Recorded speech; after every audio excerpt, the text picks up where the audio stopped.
mbokk yi ñu ngi leen di nuyu bu baax di leen dalal ak jàmm ci seen émission diine ak jamono ni ñu koy defee alxames bu jot ci waxtu bi lee dañuy ñëw waxtaane xew-xewu jamono tey li ñu tànn di ko waxtaane mooy débat boo xam ne moom la Sénégalais yépp di waxtaane ay fan a ngi nii muy mbirum ñetteelu mandat soo demee ci Guinée Conakry moom la ñuy coow fan yi ba am ay doomu aadama yu fa ñàkk seen bakkan Côte d'Ivoire ña ngi ko fay coow tamit fii ci Sénégal it demul mu des ndaxte bërki démboo Njaay la kenn ci ñi far ci parti wu président Macky Sall wax ne moom président Macky Sall mënul présenté wu ci élection wu 2024 ba mu ko waxee ña bokk ca parti boobule commencé dal ci kawam rawatina ñi jëkk ca Fatick waaye kii di président Macky Sall sax jël ndogal jëlee ko ca poste ba nga xam ne moom la yoroon moom Sohiriki Kaba lan moo tax ñu toog ba 2019 ñu commencé waat di waxaat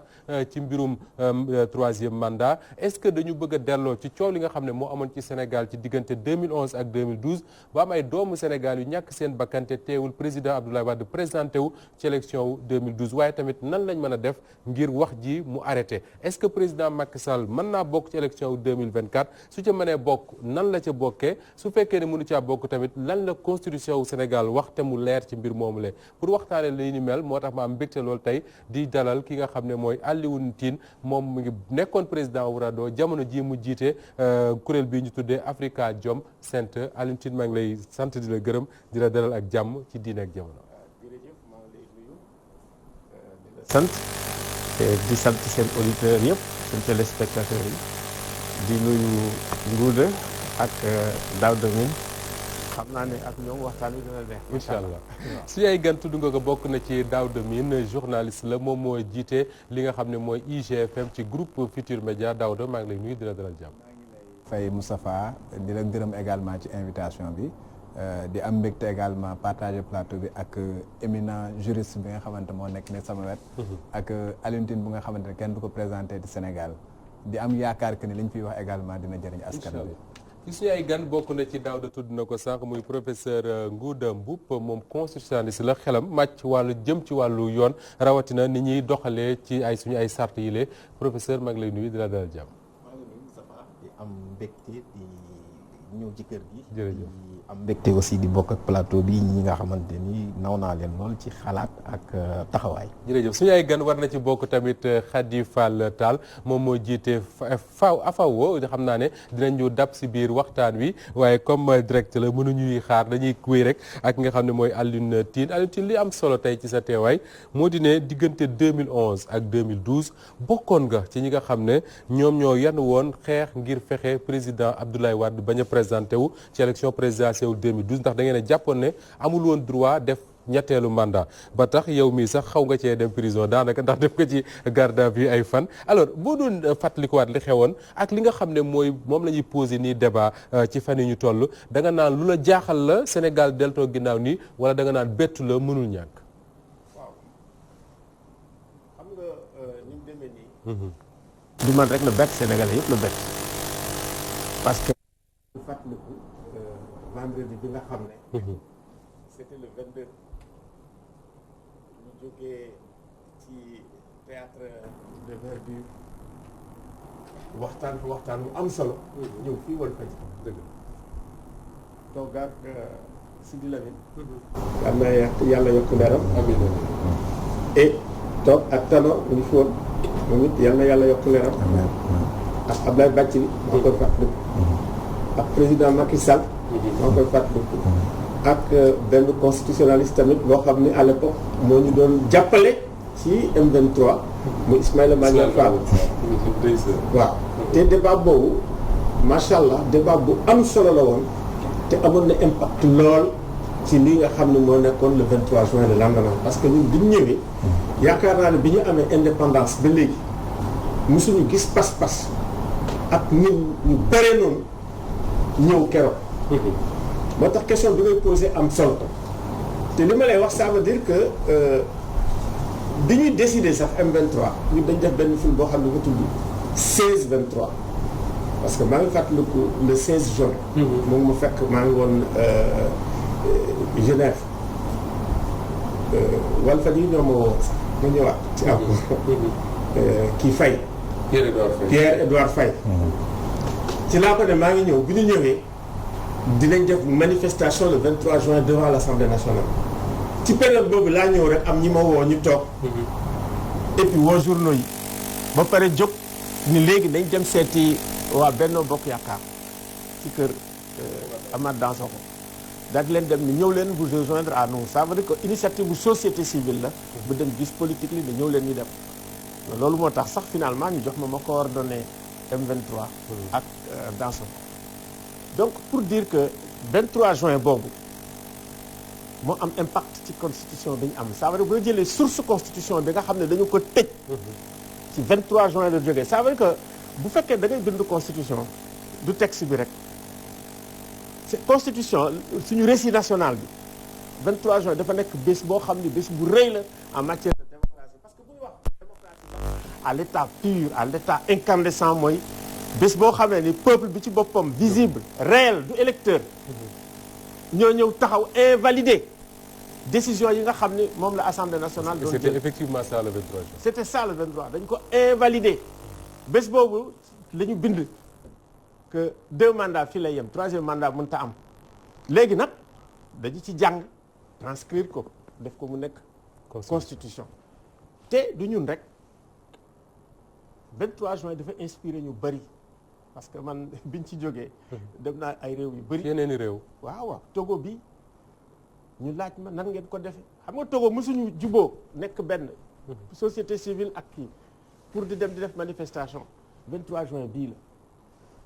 ba ma paree 23 juin dañu ne Alioune Tine de dafa exilé wu Burkina Faso mais dama ñëw société civile ak ñëpp capté ma ñu toog waxtaan rëy ba bi ngay xam ne ñu ngi def seen kii yu bëri ma boole leen ak ñoom Y'en a marre ak ñoom Fadel Barro ñu dem sur place Fadel sax dem na fële def nañ noonu dem Niger dem fu ne ça veut dire que Sénégal société civile am ak doxalin bi mu dox pour ñaari mandat yi tey boo gisee Guinée ñit ñi niñ bëri macha allah musuma gis loolu bi ñu nee dañu ko autorisé mbedd maa ngi fees del loolu li muy wund mooy tey boo jëlee réewu CEDEAO yëpp ak citoyen CEDEAO yi dama daan CEDEAO espace bi amul àdduna ñu leen ëppati culture démocratique ci génération bi moom la nga xam ne moom lañu am parce que génération bi ñoo am ci jeunes yi ñoom ñoo pare pour dee ndax démocratie ça veut dire que bu ñuy expliquer lan mooy contre démocratie tey yaakaar naa ne science politique bu ñu teg mën nañ jël exemple ci pays CEDEAO yi benn si bien que tey bu fekkee ne CEDEAO ñu ngi xool li am di ko gis tey CEDEAO dañu war a dugal ci protocole bi que léegi ñaari mandat la ñuy def te boo demee réew yëpp a ngi koy def presque réew anglophone yi sax ñoom ñoo doon kii mais 2005 boo gisee Obasanjo mu ngi doon bugg dem vice président bi ko arrêté léegi xel dajul Nigéria nga ne da nga koy defaat Niger Tanja bi ñu ko nee bi mu nee da koy def foofu nag dafa amoon ay institutions yu dëgër assemblée nationale ni ko du ci dal mu dissoudre ko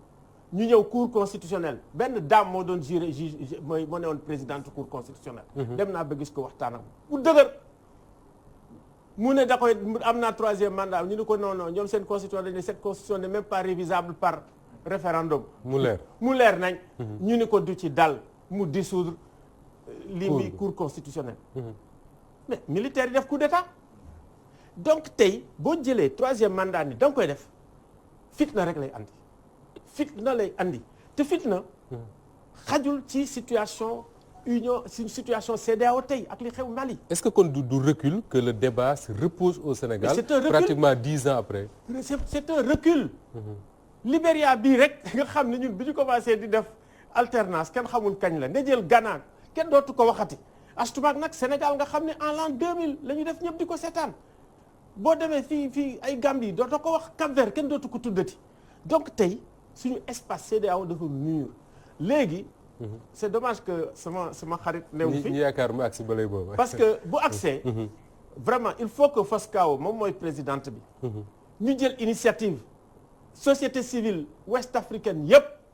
ñu daal di def une pétition bu mënee nekk 3 millions de gens ñu dem yóbbu ko commission de la CEDEAO yóbbu ko fii tamit nekk parlement CEDEAO parce que man dégg naa Moustapha Cissé Lo di ci wax. Moustapha Cissé Lo a émis une bonne idée. nee na il faut faire des recommandations fortes ci loolu. ñun dañ leen ci jàppale jël pétition yi yóbbu ko CEDEAO léegi ñu dugal ko ci suñu biir constitution parce que protocole bi constitution boo xam ne dafa tënk état yëpp la buñ ko ci dugalee su ko defee fitna dootul jógati ci ay deuxième ak troisième mandat. D'accord alors Daouda Mine man li ma jaaxal moo di ne président Macky Sall en 2017 déjà taxawoon na wax ci wàllu troisième mandat bi ne moom mandat boobu mu nekkoon mi mandat wu 7 ans mooy premier bi deuxième bi su gagné en 2019 yàlla def na mu gagnal ci la koy def après jeexal na moom il l'a dit comme ça alors li jaaxal ñu bari mooy comment se fait-il alors que débat bi jékki-jékki rek revenir sur la place publique est-ce que dañu bëgg a allumer ay contre-feu wala dañu bëgg a sonder l'opinion pour xam ba xam mbir mi soxal na leen wala déet. man sama xel mu gàtt pour man ballon de sonde la ñuy def dañuy sonde opinion bi pour xool tout simplement ndax affaire bi mën na jàll wala mënul jàll mais comme li ma wax loolu mënul jàll pour man pour la bonne et simple raison que Macky Sall en personne parce que je rappelle que en 2012 man maa ko suivre en tant que journaliste premier tour comme deuxième tour bu ñu daan ñëw place de l'Obélisque fii fekk fay ñeneen ñi il était là 3 jours la def après il est allé à l'intérieur du pays mais à chaque fois moom mooy ki nga xamante ne moom moo gënoon ñaawlu li nga xamante ne moom moo amoon Abdoulaye Wade defoon ko muy conseil constitutionnel mu pare ci loolu mu mettre en place comme ni ko Alioune Tine waxee léegi la mis en place une commission bu nga xamante ne moom moo war a réformer les institutions mu mettre ko en place ñooñu def ay recommandations fortes yu ñu defoon mooy limitation des mandats ci la bokk moom si boppam non seulement mu def benn constitution proposé ko ñu voté ko mais en même temps mu wax ko dans des plateaux de télévision à l'étranger wax ko au niveau national bind ko ci livre bu nga xamante ne son dernier livre il a écrit noir sur blanc moi je peux pas comprendre que tey jii moom si boppam muy cautionner lu nga xamante ne ci partem la jógee parce que pourquoi ma wax ne da ko cautionner quelqu'un ne peut pas être dans son propre parti def une déclaration le lendemain moom mu mu déggoo ko tout simplement parce que dafa def une déclaration pareille avant loolu on a vu des gens yu nga xamante ne qui ont fait des sorties ku mel ni Yakham Mbaye xam nañ ko bu baax Yakham Mbaye c'est lui qui avait fait une sortie contre kii Sall non Kassé le lendemain ñu jële ko fi c'est le même Yakham Mbaye qui a fait une sortie le soir waa APR bu Fatick def communiqué pour ñaawlu li nga xamante moom la Sori Kaba wax le lendemain avant même que moom muy décoller pour aller à l'étranger le président a pris un décret pour man loolu noonu dafay cautionner lu nga xamante moom si boppam moom moo ko mun arrêté te comme ni ko Alioune Tine waxee fitna lay jur je pense que Sénégal je pense que Sénégal yegg nañ fu nga xamante ne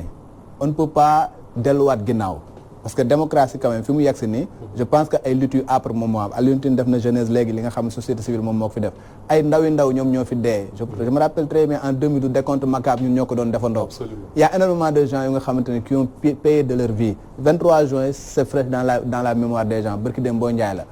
tey ñu def benn constitution bu nga xamante dañu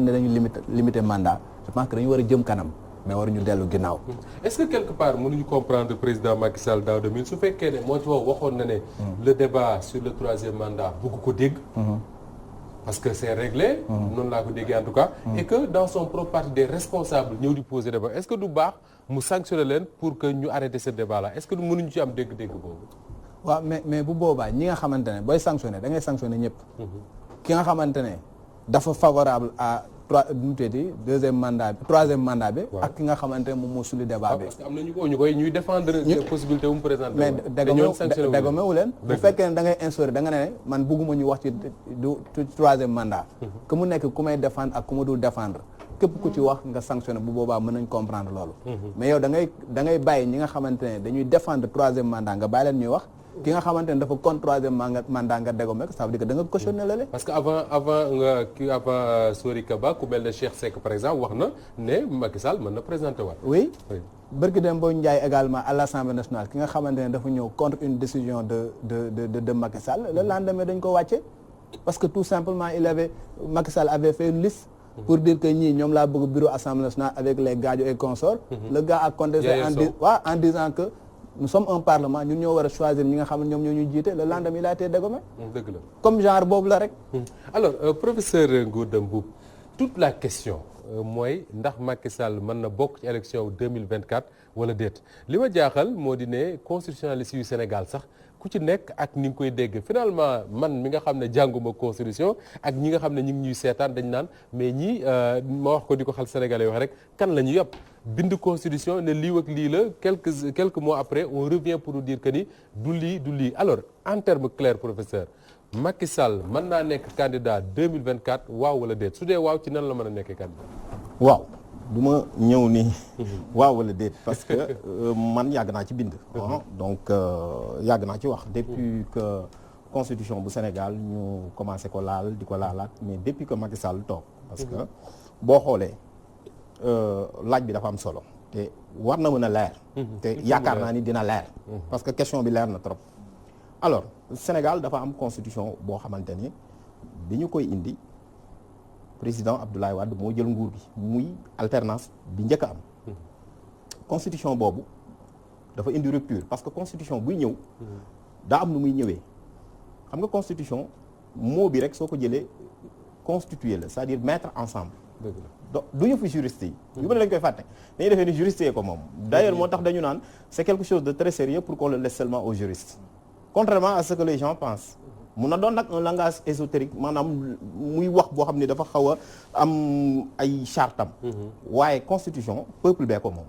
parce que la ca nekk affaire peuple ñaari yëf rek la mooy ni ñuy organiser pouvoir bi ak ak yelleefu citoyen loolu mooy constitution maanaam lii di Sénégal ni muy doxee constitution ko laal Amérique constitution moo ko créé au-delà les Américains ay Irlandais lañu ay Espagnols ay Africains. soo ñëwee tey seen constitution boobu depuis 1787 mu doon benn parce que au-delà de la constitution ñun boo deful ndànk boo amul constitution leneen moo ñuy tënk ku ci ne da nga dellu ci benn référent identitaire wala un repli mais constitution bi daf ñuy may ñaari yëf yoo xam ni moo ñuy tënk ñoom ñëpp ñun ñëpp mooy la liberté et l'égalité mu def ñu citoyen parce que on n'est pas citoyen on le devient te constitution bi moom moo ñuy advenir à des citoyens faire advenir à des citoyens léegi constitution boobu le président Abdoulaye Wade bi mu ñëwee moom nga xam ni trajectoire am jaar-jaaram opposition daf ci souffrir di ko doyen Alioune Tine waxee am na solo parce que constitution buy ñëw rek day indi rupture avec l'ordre précédent établi soit dañuy def tabula rasa wala constitution bi ñu tënkaat ko ci tënkin bu bees le président Abdoulaye Wade bi mu ñëwee boo xoolee dafa indi constitution bu bees pour ñu tënk lu bees bi ñuy tënk lu bees nag waxu mandat bi daf ci bokk parce que moom dafa jàpp ni kenn warutu la perdurer au mandat ci au pouvoir waroo cee dëkk parce que pouvoir bi kenn moomu ko du sa kër da ngay toog def li nga war a def bay sa waar dem keneen ñëw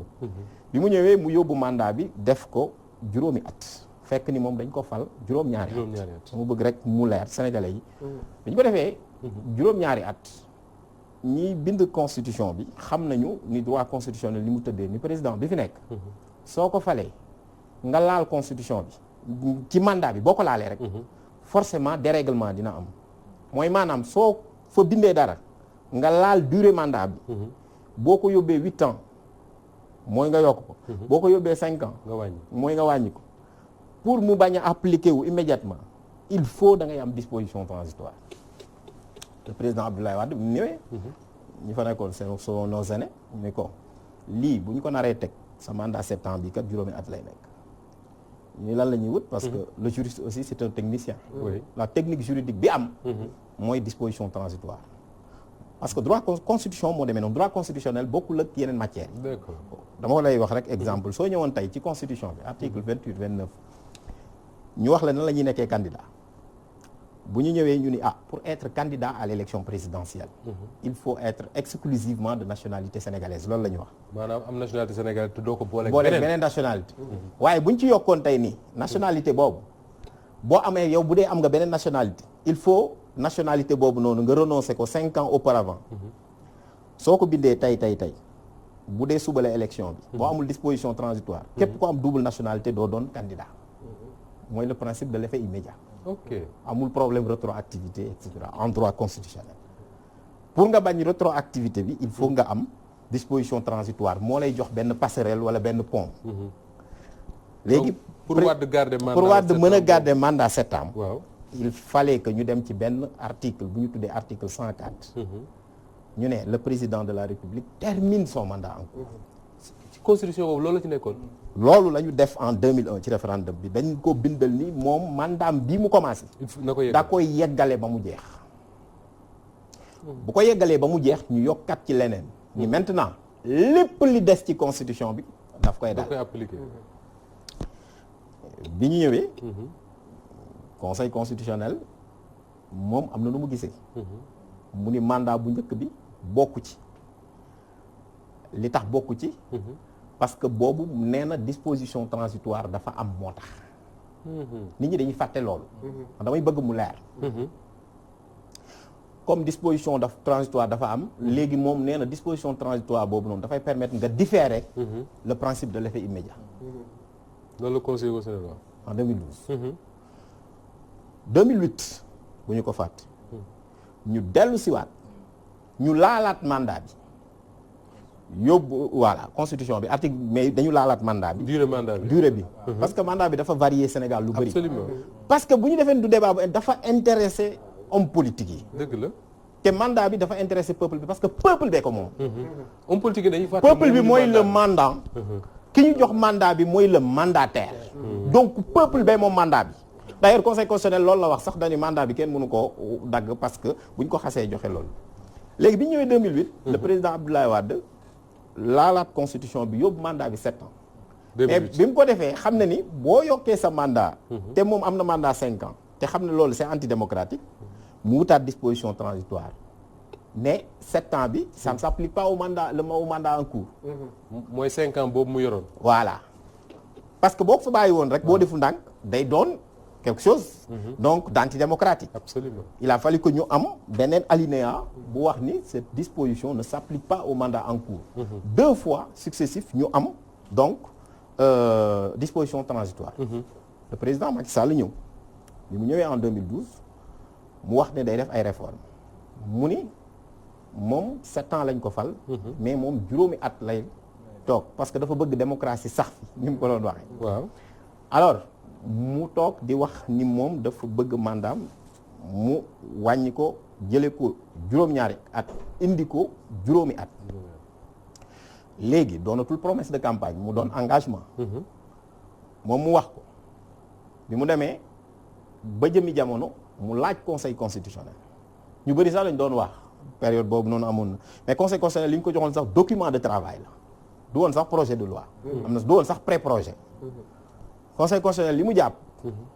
ci loolu ñu bëri dañ ciy wax mais boo demee ci considérant 29 ba ak 39 conseil constitutionnel mosula wax sur le renouvellement du mandat du président de la République sur le nombre de renouvellement. na ñëpp dem lire le considérant 29 ak 30. conseil constitutionnel. ci mandat bi durée bi rek la wax. dañ koy def ñaari yoon ñetti yoon ak yooyu lijjantiwu ko. waxu ko xam nga lu tax. parce que dañu indi woon disposition bu bees ñu jox ko ni ko est-ce que président de la République mandat bi mën na ko wàññi ba pare mu dal ko directement. conseil constitutionnel ni loolu mënut a ne parce que mandat bi tàmbali na ko ba pare mais ba mu waxee loolu daf ci teg ne. considérant toujours 29-30. ne Sénégal depuis 91 bu fekkee da ngay laal mandat bi boo ko bëggee différer disposition transitoire ngay wut. moo ko wax moom. mooy ñaar yi ma wax noonu sànq. waaw mooy droit positif bu ñuy wax rek bu fekkee ni même téere yi la ñuy jàng. alors bi loolu amee conseil constitutionnel donc président de la République ni conseil constitutionnel décision am daf may dal parce que conseil constitutionnel boo demee ci article 92 bu constitution dani conseil constitutionnel bu Sénégal lu mu wax day dal toute autorité administrative et juridictionnelle et au pouvoir public maanaam képp ki nga xam ni banqaas nga yor Sénégal fii da nga koy jëfe président de la République ni kon li conseil constitutionnel wax dal na ma mënatuma dagg sama mandat waaye donc président Macky Sall amoon na benn mandat mais te bi muy ñëw ci constitution bi dafa fekkoon limitation des mandats ñu dem référendum en 2016. voilà mais référendum boobu nag loolu dafa am lu mu indi Sénégal te il faut nit ñi xam ni référendum bi li mu indi Sénégal sax dafa dépasser mandat bi tey bu ñuy wax le droit des ressources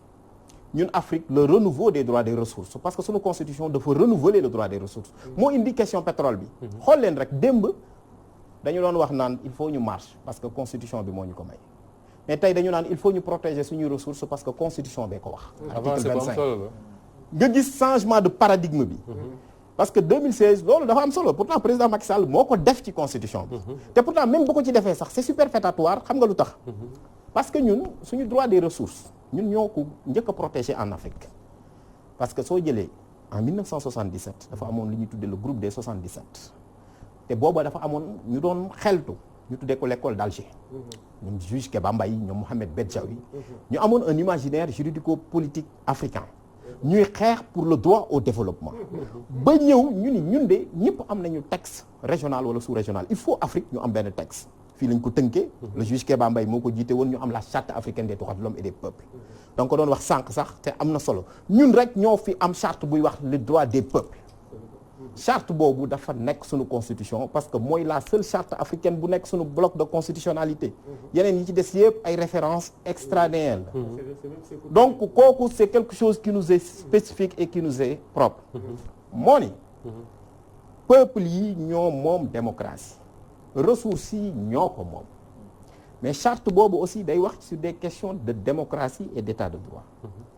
mais charte boobu noonu dooleelaat nañ ko parce que li ca ne dañ ko jëlaat ñu def ko ci constitution bi muy droit des ressources kon loolu avancé la président Macky Sall moo ko def. mais CEDEAO dafa am nu muy doxe le doyen Alioune Tine wax na ko dañu jàpp ni Afrique dëkk yu bëri la ko taal mooy ñetteelu mandat. parce que ñetteelu mandat genre sorte de gourmandise la. maanaam xam nga pouvoir dafa am nu mu lay def xam nga Afrique soo jëlee la psychologie de l'homme politique africain bu ñu defee un peu de psychanalyse wala kii boo xoolee nit ñu bëri di wax débat bi lii la mais c'est ça la psychologie mooy lan xool leen ñi gën a bëgg troisième mandat Afrique mooy ñi gën a xeex pour jot nguur ñi ci gën a sonn. c'est loolu moo étonnant d'ailleurs. waaw day mais loolu daf lay wan leen mooy nguur day transformer nit fii Afrique parce que nguur Afrique du sacerdoce. parce que dafa bëri koppar. te koppar googu soo ko téyee boo amee xaalis ci àdduna li lay dese mooy nga mën a am maqaama te yow am nga ko da ngay dóor cachet da ngay signer da ngay nommer da ngay révoquer boo amee loolu yëpp boo bëgg mu tedd mu tedd da ngay super puissant loolu nag il faut nga am benn clairvoyance bi maanaam trajectoire loolu nag il faut ngay xool constitution bi nga xam ne dañ ko tuddee la loi de fonction des gouvernants parce que constitution bi dañ la naan c'est un miroir magique li doyen Alioune Tine wax mooy suñu xoolee li xewoon démb am na loo xam ne bu ñu ko tënkee ci constitution bi loolu la wund maanaam limitation mandat bu 2016 bii ñu indi dafa ne fi ñu ngi ko tibbee ca 23 juin maanaam peuple bi dafa invalidé ñu bëri sax dañuy wax 23 juin c'était un quart bloquant c'était un quart validant c'est ça on l'a invalidé quart validant la parce que dañu boo amee 25% on valide l'élection. Absolument. C'était un quart validant. alors donc bi ñu ñëwee nag ci 2016 référendum bi article 27 est-ce que xam nga ni dañu raas article 27 indi article 27 bu bees parce que dañ ne woon la durée du mandat est de 7 ans ñu ne donc cette disposition renouvelable une seule fois cette disposition ne peut être révisée c'était ça ñu dindi ko maintenant ñu ne la durée du mandat du président de la République est de 5 ans boobu mooy alinéa bu njëkk bi alinéa bu njëkk bi day définir le mandat day définir la durée du mandat mais définirul sax le mandat danaa la durée du mandat est de 5 ans donc le mandat est défini en fonction de sa durée nga ñëwaat mu ne la deuxième alinéa seconde mu ne la nul ne peut exercer plus de 2 mandats mu tekki ci wolof mooy lan kenn mënatu fee def Sénégal fii waxul diw de waxul kenn dani kenn la wax nul mooy kenn muy ki fi nekk ak ki fi nekkagul ak keneen kii ñëw ak je ne sais pas kenn mënut a def ñaari mandat yu tegloo waxul ni mandat 7 ans la waxul ni mandat 5 ans la am na ñu naan mandat 7 ans la am na ñu naan conseil constitutionnel waaye soo koy tekki rek étudiant première année bu ñëwee bu la laajee ni la loi bi de lii la wax waaye man de ni laa koy gis da nga koy njëkk a wax ni ko yow de am nga droit loolu waaye il ne faut pas distinguer là où le constituant n'a pas distingué mooy maanaam ki nga xam ni moom deful distinction entre 5 ak 7 yow waroo fee ñëw di def distinction boobu donc boo duggee ci tergiversation yooyu rek yaa ngi indi benn nësaxal parce que rédaction bi ñu am c'est une rédaction négative pour la première fois dans l'histoire politique du Sénégal ñu bindee ko nii gis nga France 2000 ba ñu bëggee limiter mandat foofu indi ko 5 ans nii lañ ko bindee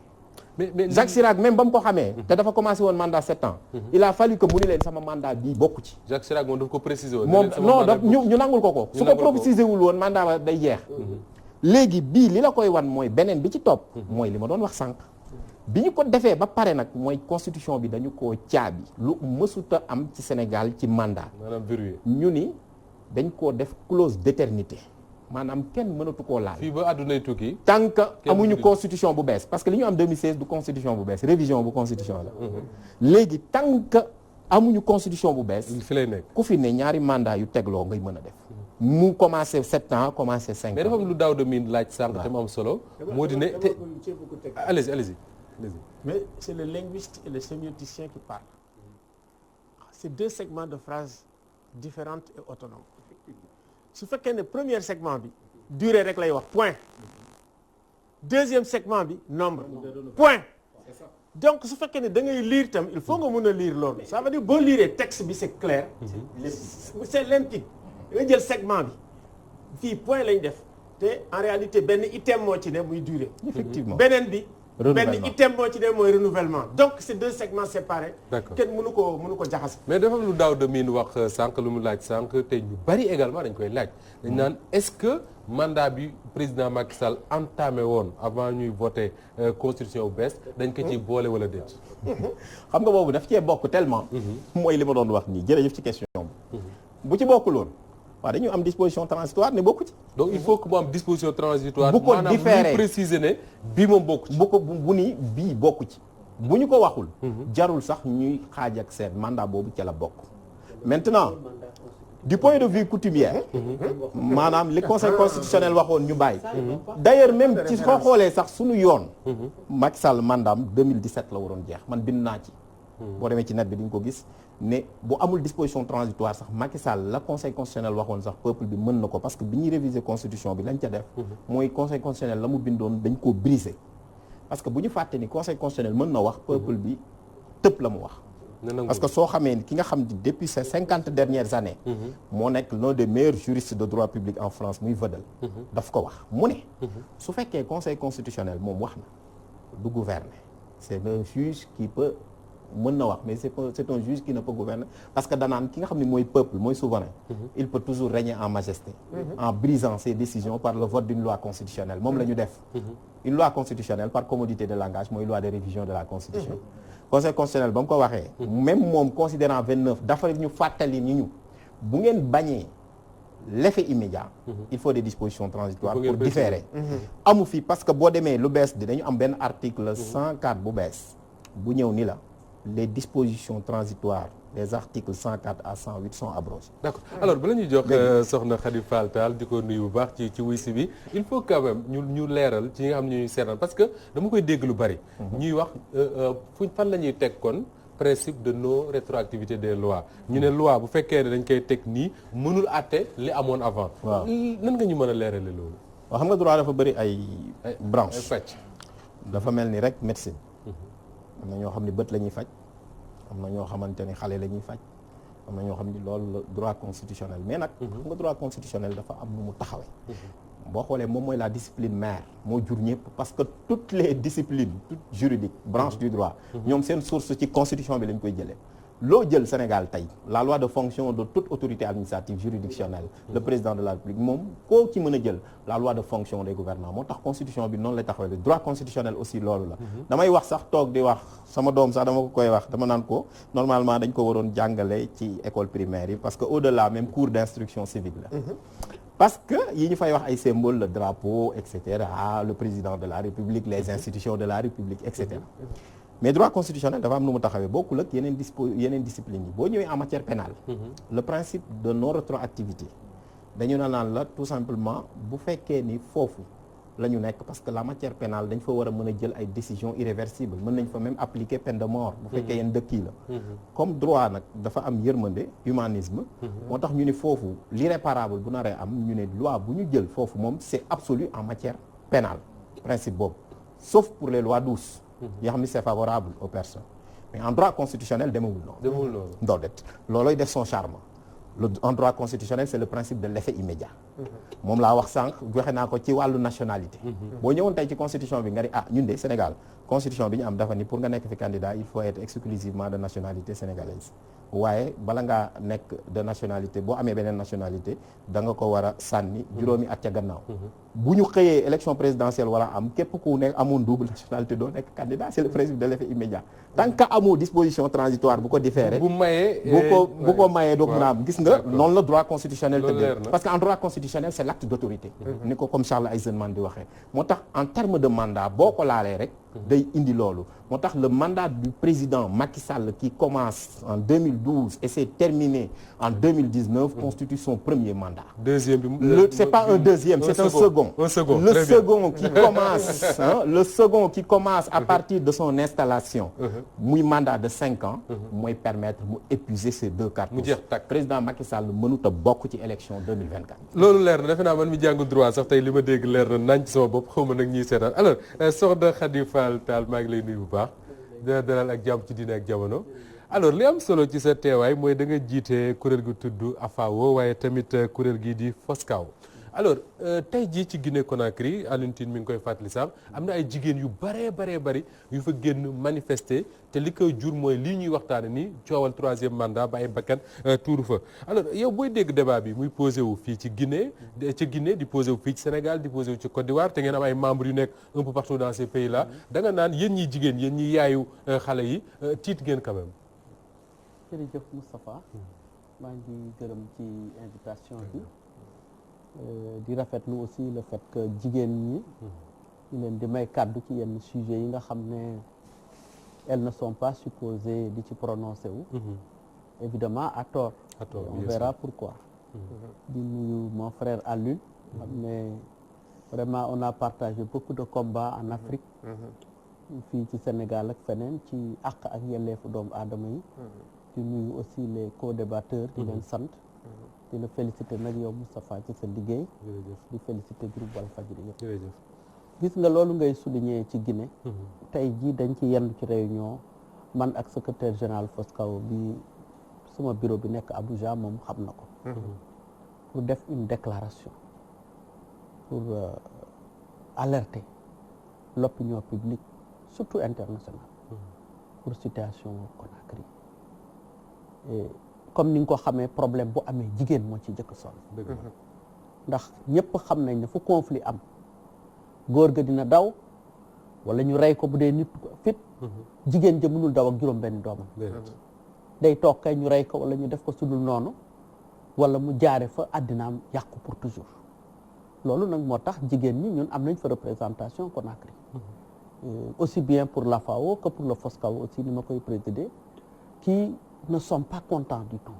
ci situation ba na mu développé foofu te amuma yaakaar tey jii ne amuma benn yàqin ne fii lay yem foofu ci Guinée non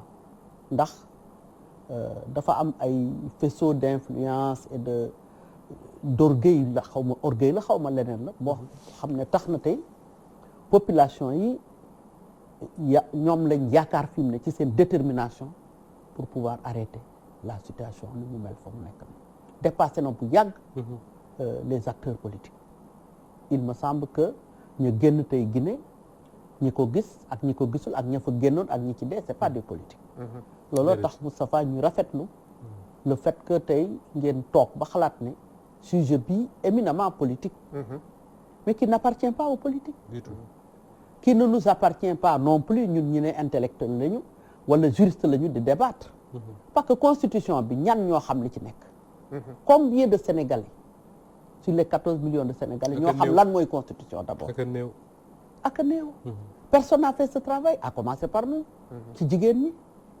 xam nga dafa am injustice organisée dans nos États parce que constitution c'est très bien parce que dëkk itam même ci nguur sax dafa am lu koy réglementer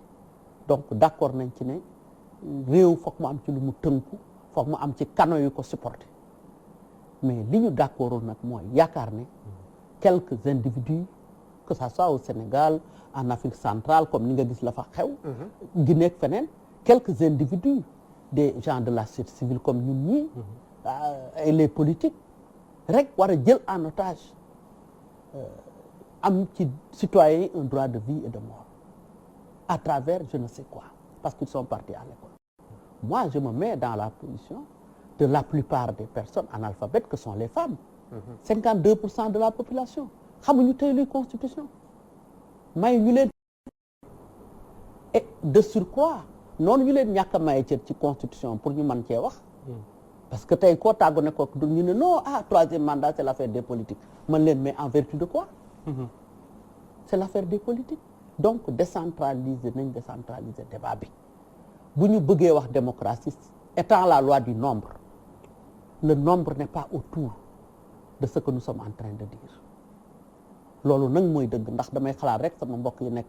dans mon village natal à Lambaye nekk feneen xamuñu luy constitution tey jii bu ñu génnoon di xeex ci mbedd mi ndax constitution bu la rombee dañu laaj lan moo xew donc am na aussi un travail boo xam ne yéen juristes yi nun acteurs de développement yi war nañu gën a góorgóorlu ci ni nga ko waxee pour jàngal ko sa doom pour nit ñi xam lan ci lan lañu tënku ak constitution bi li muy fort kenn jàngalewu ko fenn même université constitutionnaliste yi yaa koy def yeneen matière de droit yi daanaka ñoo ngi mën a ci yem beneen façon droit la ñuy jàng parce que le droit il est multisectoriel donc loolu nekk na loo xam ne tax na bu problème yu mel nii amee day jaxase xale askan yi parce que duñu xam de quoi on parle pour venir maintenant dans le vrai sujet boo xoolee article 27 révisé bi comme ni ko Alioune waxee dafa wax durée mandat bi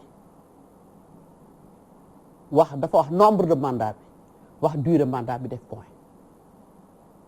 tey bu fekkoon ne daf ci yokk ci durée mandat bi de 5 ans phrase bu mujj bi bout de phrase bi de 5 ans tey ci beneen sujet la ñu nekk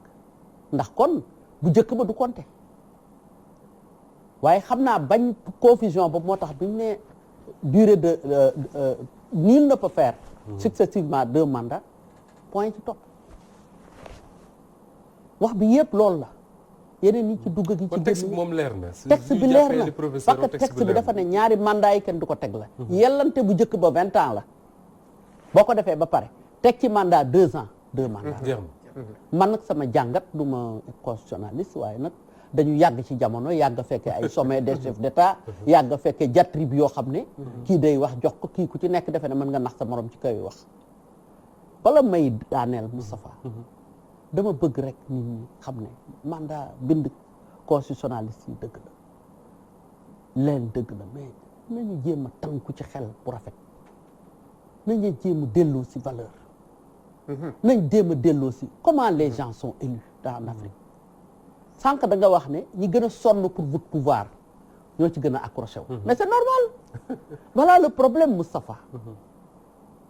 kaay leen fal ma joo gis mais c'est problématique bu njëkk da nga daan dañ laan woow Aliou kaay jël président ngay bañ booba nar nga liggéey liñ la war a liggéey loolu waaye kaay leen fal ma far fos ba mu bu xottee ko boo ca toogee doo jóg donc on n'a pas suffisamment mis à contribution la fameuse constitution bi ngay wax pour am critère d'éligibilité nit ñi njiit dañ koy seet Moustapha débat bi foofu la nekk bu ñu ko bëggee dugal ci affaire lii la constitution bind ñiy bind constitution bi ay nit rek lañu comme ñun comme yow comme ñeneen nañu fexe bâtir Sénégal ci beneen mode nit te ñu xam ne xel ne changement de valeur ci nit c'est 25 ans donc génération yi nañu tënku ci jëm ci loo xam ne lii mooy gën a bakkanee loolu moo gën a africain we yëfu constitution yi su may dégg waxtaan yi depuis fan yi yëpp dama jàppoon man vraiment jàppoon gëm ne constitution bi ni ñu ko waxee am na piège mais su ma déggee li professeur wax Alioune Tine dëggal ko nga waxaat ko léegi moo di ne texte bi ñu yor texte bu baax la parce que leer na naññ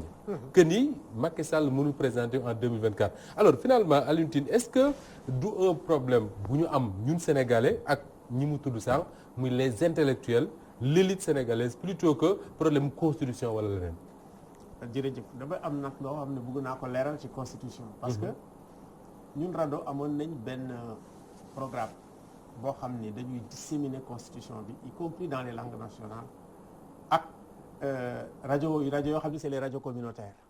et à l'époque notre expert c'était Ismaïla Madior Fall on l'a fait tant et si bien que je pense que y a pas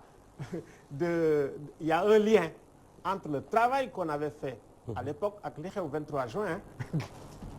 je le pense. Bon mën nañ kii bi mais il me semblait et je reviens là-dessus c'est que boo gisee les gens qui sortent le nombre de gens qui sortent et qui sont prêts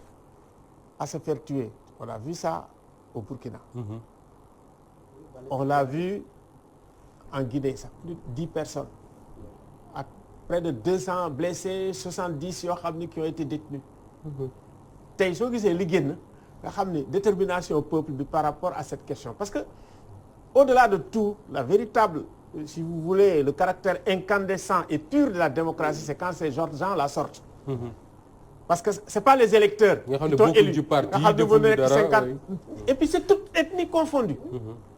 Pour la première fois nga xam ne en Guinée lépp dañu naan machin et cetera fii c'est tout le monde ñëpp bokk ci génn donc man li ma doon bala may agsi foofu ma ne sama xarit ñun dinañ leen saisir par courrier Africa Jom Center pour que ñu def une pétition ngeen organiser FOSCAW parce que vous êtes les mieux placés pour que problème mu deuxième mandat ñu dugal ko ci biir protocole bi tëj ko au plan régional je pense que mën nañ sous-région bi yëpp d'accord sous-région bi yëpp d'accord waaw léegi pour dellu si il me semble que suñu système bi ni ko nguur doo waxee xam nga ñun dañu ne nguur xam nga nguur boo ko jëlee mooy jouissance nguuru c'est-à-dire que y a le côté ceddo du nguuru et puis ensuite autour nga baal ma ak da ngay am ta cour tu as tes courtisans des gens qui dépendent de toi qui te disent du bien parce qu'ils dépendent de toi bés boo wàccee bés boobu nga gis ñu dem feneen seeti keneen ku ñuy nguurul di ko tag di ko kii di ko wax lu ko neex mais cela dit je pense qu'il y a deux hypothèses il me semble que première hypothèse bi mooy aujourd'hui le fait effectivement que mandat jeex en cours et que dans son propre camp mu am des gens très pressés des gens très pressés te xam nga boo nekkee si nguur am kuy topp sa kii sa chaise wala sa fauteuil présidentiel du neex je pense que aussi am na souci mettre de l'ordre sinon affaire yi da koy dépasser xam nga même boo nekkee deuxième mandat tu es un lame dog à partir de 2 ans 3 ans aux États-Unis tu es un canard boiteux je pense que il ne veut pas être un canard boiteux à partir de 6 mois kooku c'est une hypothèse te nit mën na koo dégg parce que sinon day jaxaso parce que foofu ña fa ne tamit te yàkkamti xam nañ ni mu demee c'est pas pour rien nga gis ay Fatick di dóor fii ay affaire di dóor fële et que à l'époque boo gisee tey ce n'est même pas l'État nga xam ni moom moo nekk moom mooy priorité bi di joxe kii c'est le parti qui donne le là ça veut dire que le problème ce n'est même pas l'opposition on l'entend même pas on se demande même s'il y a une opposition au Sénégal. Sur ce débat-là l'opposition on n'entend plus l'opposition c'est que dans un débat aussi important que l'opposition se taise mais effectivement c'est un problème pour notre démocratie elle est en crise profonde ça veut dire que notre démocratie est en crise profonde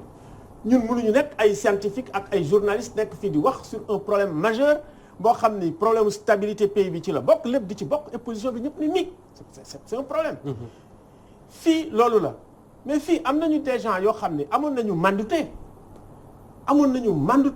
dëgg man bu ma jëlee lire l'histoire de Thierno Souleymane Baal nga xam ne l'Almamia c'était le pouvoir spirituel et le pouvoir temporel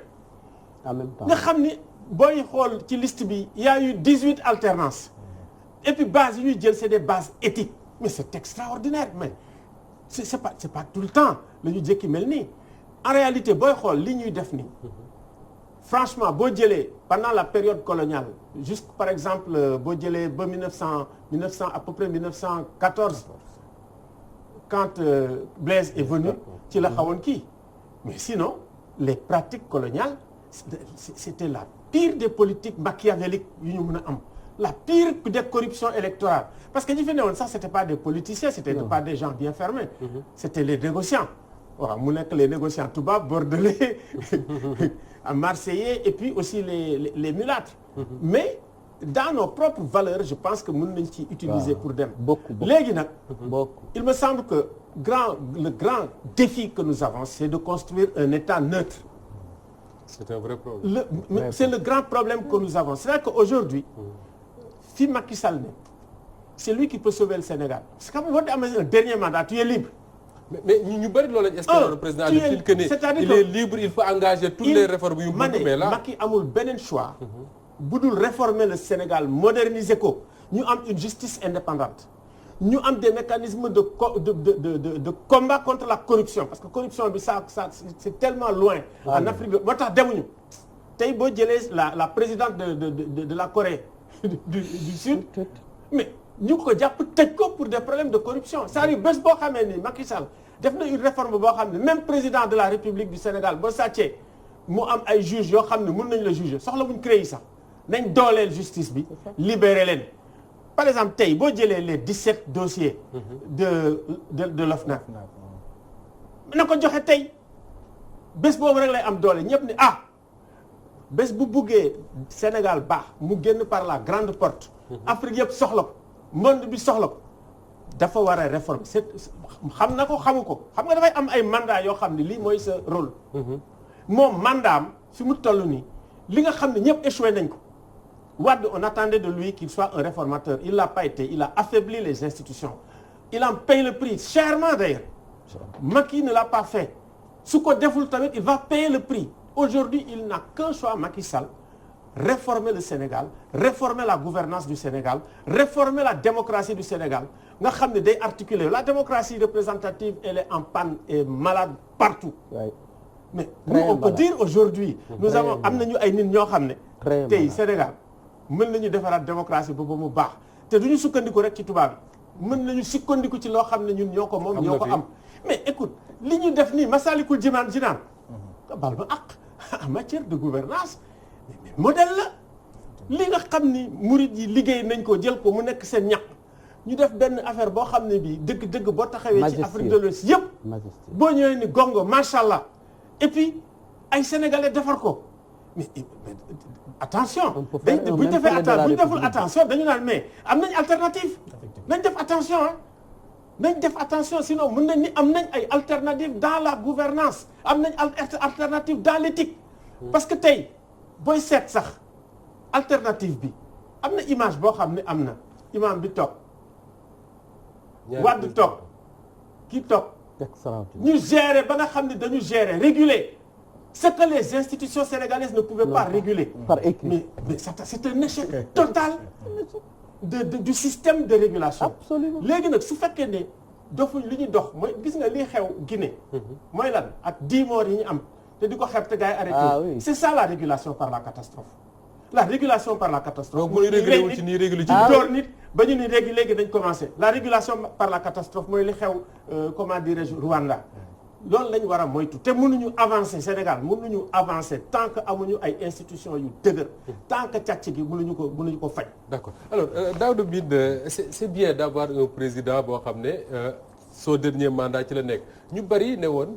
Sénégal chance am mooy am un président Macky Sall boo xam ne soxlaatul dara wutatul dara donc président bu war a engagé ay réformes comme ni ko Alioune Tine waxee teg réew mi ci ay raay yoo xam ne kenn dootul xalaatati di poser yenn actes yi mais est-ce que sooy observer président Macky Sall bu mu faloo en 2019 ba léegi observateur bi nga doon da ngay gis ne président la buy préparer sa sortie gën koo rafetal wala président buy liggéey pour toogaat ci nguur gi wala mu teg fi njabootam.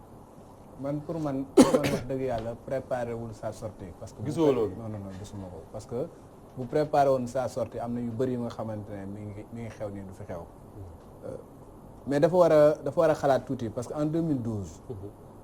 y a pas beaucoup de gens yu nga xamante ku ñu misé woon ci moom 2012 boo doon toog Abdoulaye Wade lañ la doon wax Idrissa Seck lañ la doon wax Moustapha Niasse Ousmane Tanor Dieng peut-être moom moo nekkoon 5e il a fallu que conseil constitutionnel am nu mu doxalee peuple bi ci boppam ñoom ñu jóg ñu ne ñoom ñoo régler seen bopp problème bi en quoi faisant en choisissant en votant contre Abdoulaye Wade et en faveur de Macky Sall ils ont voté en 2012 en faveur de Macky Sall mais ils ont voté contre Abdoulaye Wade moom moo tax mu toog surtout loolu il faut que moom mu mën a analyser loolu et je me rappelle très bien ku mel ni Jean-Christophe Rufin benn interview bu ñu ko joxoon disait que Sénégalais mën nañ xeex mais ils ne mènent pas des combats perdus d'avance il faut que ñu xamante ne au Sénégal parti politique ne représente pas grand-chose ñi nga xamante ne ñoom ñooy buur ñooy bumbi ñoom ñooy peuple bi ñi nga xamante ne ñoom ñooy décider en dernier ressort du ñi nga xamante ne ñoom ñoo nekk ci parti politique ñi nga xamante ils ne représentent pas 500 000 personnes. C'est des gens comme toi et moi comme Alioune Tine et consorts ñu nga xamante ne ñoom ñooy toog ba ci cëppaandaw ba ñu dem régler seeni problèmes. 23 juin ce sont ces mêmes personnes là qui sont sorties. jour vote bi également ñoom ñooy jóg dem ci urne yi régler seen problème. Je pense que le président Macky Sall su fekkee ne bëgg na véritablement def lu nga xamante ne dina am après pouvoir mu am lu nga xamante ne mën na ko doxale il faut que mu nekk nit ku nga xamante ne dina changer un certain nombre de choses pour génn par la grande porte. Comme quoi par exemple.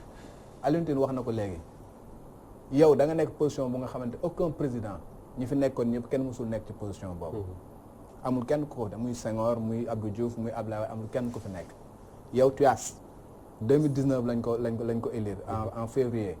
defagul sax 1 an pour son quinquennat il lui reste 4 ans yu nga xamante ne il peut poser des actes forts. Poser des actes forts en matière de mën na rendre service en matière de démocratie surtout boobu ba léegi il a un dossier bu nga xamante ne il a fait une réforme des institutions il y a un dossier qui a été déposé sur sa table. avec des propositions fortes en matière de bonne gouvernance en matière de justice nu muy gérer les institutions il peut refaire les institutions en se disant que man kat comme damay génn utuma benn pouvoir moi je deviens un président bu nga xamante ne damay defar un certain nombre de choses lu parti socialiste yàqoon il a le pouvoir actuellement nii defar ko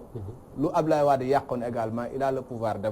defaraat ko organiser des élections transparentes transmettre le pouvoir en faisant en sorte de verrouiller la constitution comme ni ñu koy wax ba nga xamante ne amul lenn lu nga xamante ne mën na yàquwaat donc il a vraiment la possibilité de sortir par la grande porte en sachant que bu génnee par la grande porte également il y a un après pouvoir Absolument. Il peut avoir peut-être benn poste au niveau international comme Abdou Diouf l'a été avec la francophonie donc am na lu nga xamante ne il lâche le pouvoir mu bàyyi fi way bu rafet bu nga xamante ne ëllëg si boppam dina mën a defaru et puis dina protéger njabootam et puis dina def lu nga xamante ne ba àddunay tukki wayam daf mais sooy wax Daouda ne gisoo ne dafay préparer sa sortie est-ce que da nga ko lié ci acte yi mu posé dernièrement un ministre un directeur général bu wax si ay mandat mu dàq ko wala dafa lié ci ses actes politiques comme recevoir Abdoulaye Wade waxtaan ak moom xëy na ñu bari jàpp ne dañuy négocier nangam ak nangam. non léewuma ko ci peut-être négociation ça c'est des actes politiques nga xamante ne am na parce que tey jii mu dem waxtaan ak Abdoulaye Wade pour man lu normal la parce que le fait que rupture waxtaan entre moom Abdoulaye Wade moom moo war woon am fa déjà déjà moom moo war woon am parce que tey boo kiwee même nous musulmans on te dit que sawa muslim fa suuqun wa xitaaloo kufroon ñaari jullit bu ñu xuloowee ay yëfar lañ bu ñu xeexee ay jullit bu ñu xuloowee ay naafiq lañ bu ñu xeexee ay yëfar lañ donc le simple fait que mu am froid entre moom ak Abdoulaye Wade ku nga xamante ne tu as été son fils pendant un moment mu jël foo yegg tey moom moo la fa yeggal le simple fait nga nekk en froid avec cette personne là moom moo warul woon waaw donc boo teyee nag ba nga ñëw tey la nga di yàqoon nga ñëw di ko defaraat moi je pense que acte yooyu ci acte yu mu war a poser la xam nga pour defaraat ginnaaw bokk na ci acte yi dalal réew mi bokk na ci acte yi dalal réew mi le fait que par exemple mu génn ku mel ne Khalifa Sall également c'est un acte bu nga xamante ne dina apaiser nu tuddee la tension parce que ku mel noonu également peut-être waroo woon sax poser acte bu nga xamante moom moo koy yóbbu kaso également donc il a fallu que nga instrumentaliser la justice comme pardon il a fallu que nga poser un certain nombre d'actes parce que da nga bëggoon a faluwaat pour def lu nga xamante moom moo ko yóbbu woon kaso ba nga ñëwaat toogaat confortablement nga def lu nga xamante moom moo koy génnewaat pour man loolu noonu la waru woon a def encore une fois ba yegg si foofu je me dis que il est le premier président bu nga xamante dañ ne il est né après les indépendances donc tu es jeune nga ñëw fekke nga lu bëri tu as été ministre dans un gouvernement de Abdoulaye Wade tu as été son premier ministre am na yenn projet yu nga xamante ne yow en tant que premier ministre yow yaa ko piloté woon am na lu nga xamante ne gis nga ne ay ñaaw tefloon parce que nekkoon nga fi 23 juin nekkoon nga fi fekke yenn moor yi tu es allé tu as fait des déclarations fortes yow boo ñëwee rek am na lu nga xamante noonu nga war a doxee benn signé woon nga charte bonne gouvernance assise nationale nga appliqué ko da ko jël mu teg ko fële parce que ça ne le lie pas pour lui nga ñëw am na lu nga xamante yow sa bopp yaa ko daan dénoncer sur le fonctionnement de la justice nga ñëw nga maintenir ko nga ñëw sur la limitation du mandat même bu fekkee ne ñëw nañ par exemple posé nañ ko bind ko ci constitution tey jii ba léegi defagoo posé woo benn acte bu nga xamante ne bi wax ne respecté nga sa parole. parce que même en ce qui concerne nu mu tëddee 5 ans yu nga xamante ne waxoon ne dina ko limité. bi mu demee ba bëgg ci génn am na fu nga xamante ne justement Daouda foofu la ñu bari amee problème ak Macky Sall. parce que ñu bari dañ naan oui en 2017 wax na ne ñaari mandat bii ci lay yem du ko romb. mais boo dee leen nañ jàpp ci loolu parce que wax na ko dañ naan la noonu la waxee woon également ne du def 7 ans 5 lay def. te ba cëpp caa ndaw nga respecté wu ko. waaw mais loolu pour man mën na régler problème bi comme doyen Alioune Tine nu mu ko waxee. Macky Sall mën na sauver. parce que tey conseil constitutionnel du examiner dossier bu nga xam ne ku dépose sa candidature conseil constitutionnel du ko examiner. déedéet poser des actes jour élection bu ñu demee bañ ne ñu ngi ubbi candidature pour 2024 mais ne dépose pas ta candidature. point final conseil constitutionnel kenn du ko wax kay déposer il ne va pas examiner une candidature d'un certain Macky Sall et le problème il est réglé. nga xamante ne duñ fa nekk di naan ndax dinañ ko valider ndax dinañ xool par exemple la constitution na lañ koy interpréter affaire genre. conséquent il lui faut un dossier bu nga xam ne déposé nañ ko mu doog a xam la liste des personnes yi nga xamante ne déposé mu mën a examiner dossier après dossier. D'accord. Le même Macky Sall il peut en 2024 se dire que de toute façon moi je suis pas candidat je dépose pas de candidat. il pose des actes forts. Daouda wax nga lu am solo te dinañ ñëw léegi parce que am na ñu ne buñ demee ba 2023 2024 mën na solliciter avis ou conseil constitutionnel sur certaines questions dañ ko leeral léegi. mais ñu taxaw ci texte yi ba léegi professeur su mën a déggee li nga wax Alioune Tine dëggal ko madame Khady Fall Tall jaar foofu mu di ne. amuñu Moussa Fall foofu bëgg naa professeur leeralal ma benn parce que bon dafa lu dem sama bopp également. c'est sur l'article 27 bi ñuy wax. parce que ñu bëri li ñuy wax. parce que niñ ko defee ñaari alinéa ya mais dañ jàpp ni article 27 même bu nekkee ñaari alinéa benn article la te foofu premier alinéa bi daf lay wax ni la durée du mandat est de 5 ans du président est de 5 ans et puis deuxième alinéa bi ñëw ne nul ne peut exercer 2 mandats consécutifs plus de 2 mandats consécutifs ñu bëri nag ñi nga xam ne dañuy interpréter dañ ne loolu yëpp ci benn article bi la nekk même bu fekkee ne ñaari alinéa la ci benn article bi la nekk article 27 la mais ñaari alinéa la léegi nag dañuy jàpp ni ñoom da ngay jàpp article bi dans son ensemble en disant que c'est le mandat de 5 ans xam nga bu ñu mënul def plus de 2 fois loolu bëgg naa mu leer professeur nañu régler problème boobu ba pare dooga poser question nañu régler problème bi Daouda bi posé ba pare est-ce que dañuy boole article liirandoo ko ne mandat wu 5 ans la ñu wax mais waxuñu bu 7 ans ak bu 5 ans. bon bëggoon naa wax ci leneen mais ma wax ci loolu. waaw ñu leeral loolu ba pare. waaw mais boobu foog ma dugg ci yow. am sémanticien laa ci danaa xaw a monopoliser un peu la parole. allez-y parce que madame li mu wax dafa am solo sànq ci lu bari loo xam ni man dama ci ànd si identité constitutionnelle sénégalaise. et nous sommes à la recherche de cette identité constitutionnelle. c'est tout ce qui nous est spécifique et qui nous est propre. man maa ngi koy wax. parce que en réalité suñu constitution moom lu ci bari dafa méngoowul ak donc suñu société nañu ko tëggee par exemple la parole donnée lii yëpp c'est la parole donnée et pourtant dans le Cayor par exemple des rois ont été destitués pour manquement à leur parole Daouda Demba a été destitué tey jii le président de la République n'a pas encore respecté son serment deful par exemple déclaration de patrimoine et c'est une obligation bon enfin bref maa ngi ñëw ci loolu mais question bi nga ma wax l'article 27 damaa wax ni jamais dans l'histoire du Sénégal mësuñu ko bindee nii tënkiku nii ci mandat xam nga la moo tax article bi benn la mais sooy def de la linguistique sooy def de l'interprétation da ngay dem ci texte bi interprétation bi njëkk yoon bu ñu lay jàngal muy droit musulman muy bu mënti doon dañ la naan texte bi d'abord texte bi dafa leer parce que boo xoolee alinéa yi dafa am lu muy tekki toujours c'est à la ligne comme ni ñu koy tekki à la ligne voilà léegi bu ñu ñëwee ñu ne la durée du mandat du président de la République est de 5 ans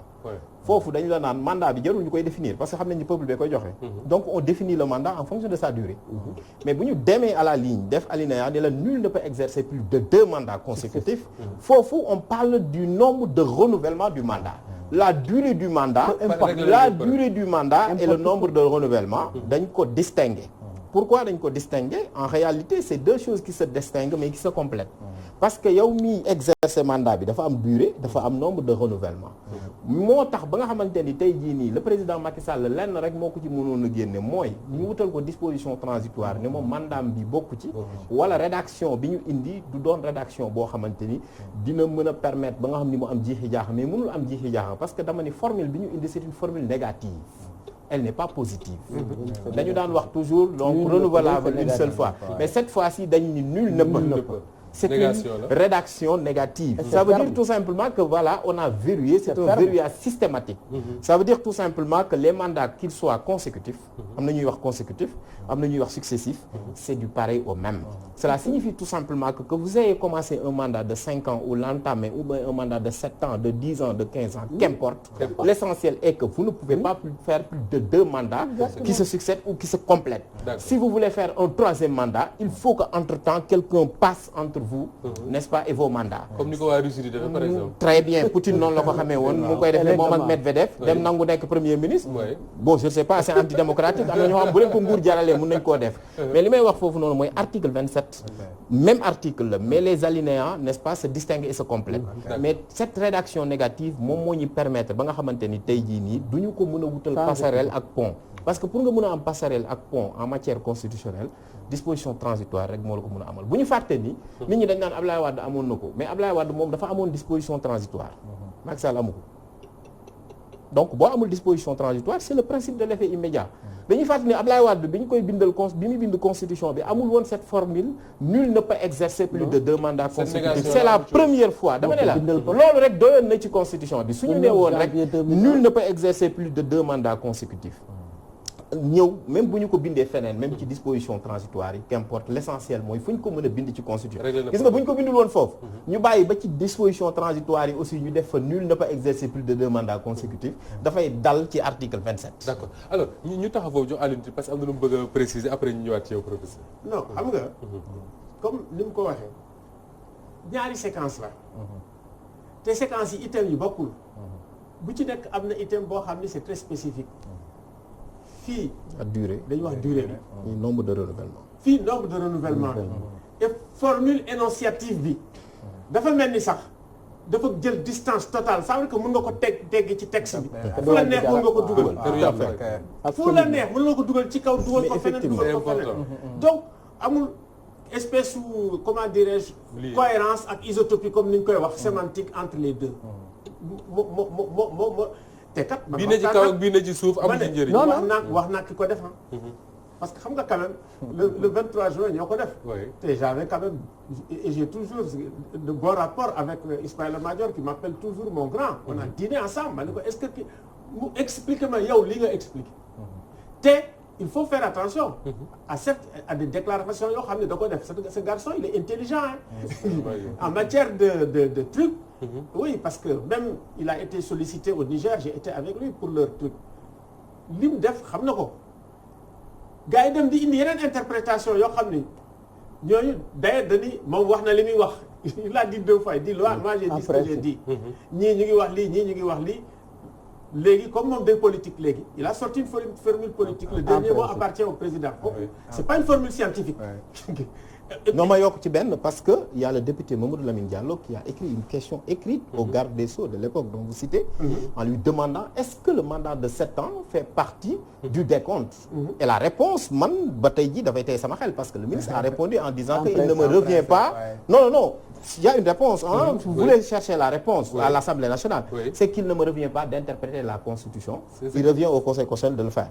et cette question écrite existe donc même les députés ont demandé mais leerul ci seen bopp li ñu leen tontu ce débat est important moi j'ajoute 2 choses et c'est très important parce que celui qui a pris l'initiative sur la base comme j'ai dit d'un contexte historique parce que fii c'est le texte mais mënoo jël texte bi bàyyi contexte historique bi qui est le plus important et le plus décisif de mon point de vue dans l'interprétation du texte boo ko defee juum nga c'est l'esprit même c'est l'effet 23 juin bu ko dal te Macky est un membre actif d'abord du 23 juin il a été dans toutes les manifestations pratiquement jusqu'à la fin donc moom ci boppam c'est son interprétation quand même moom ci boppam wax na ko 2 fois benn bi c'était le 31 décembre beneen bi c'est devant moi te bi mu koy wax de mon point de vue je pense qu'il est sincère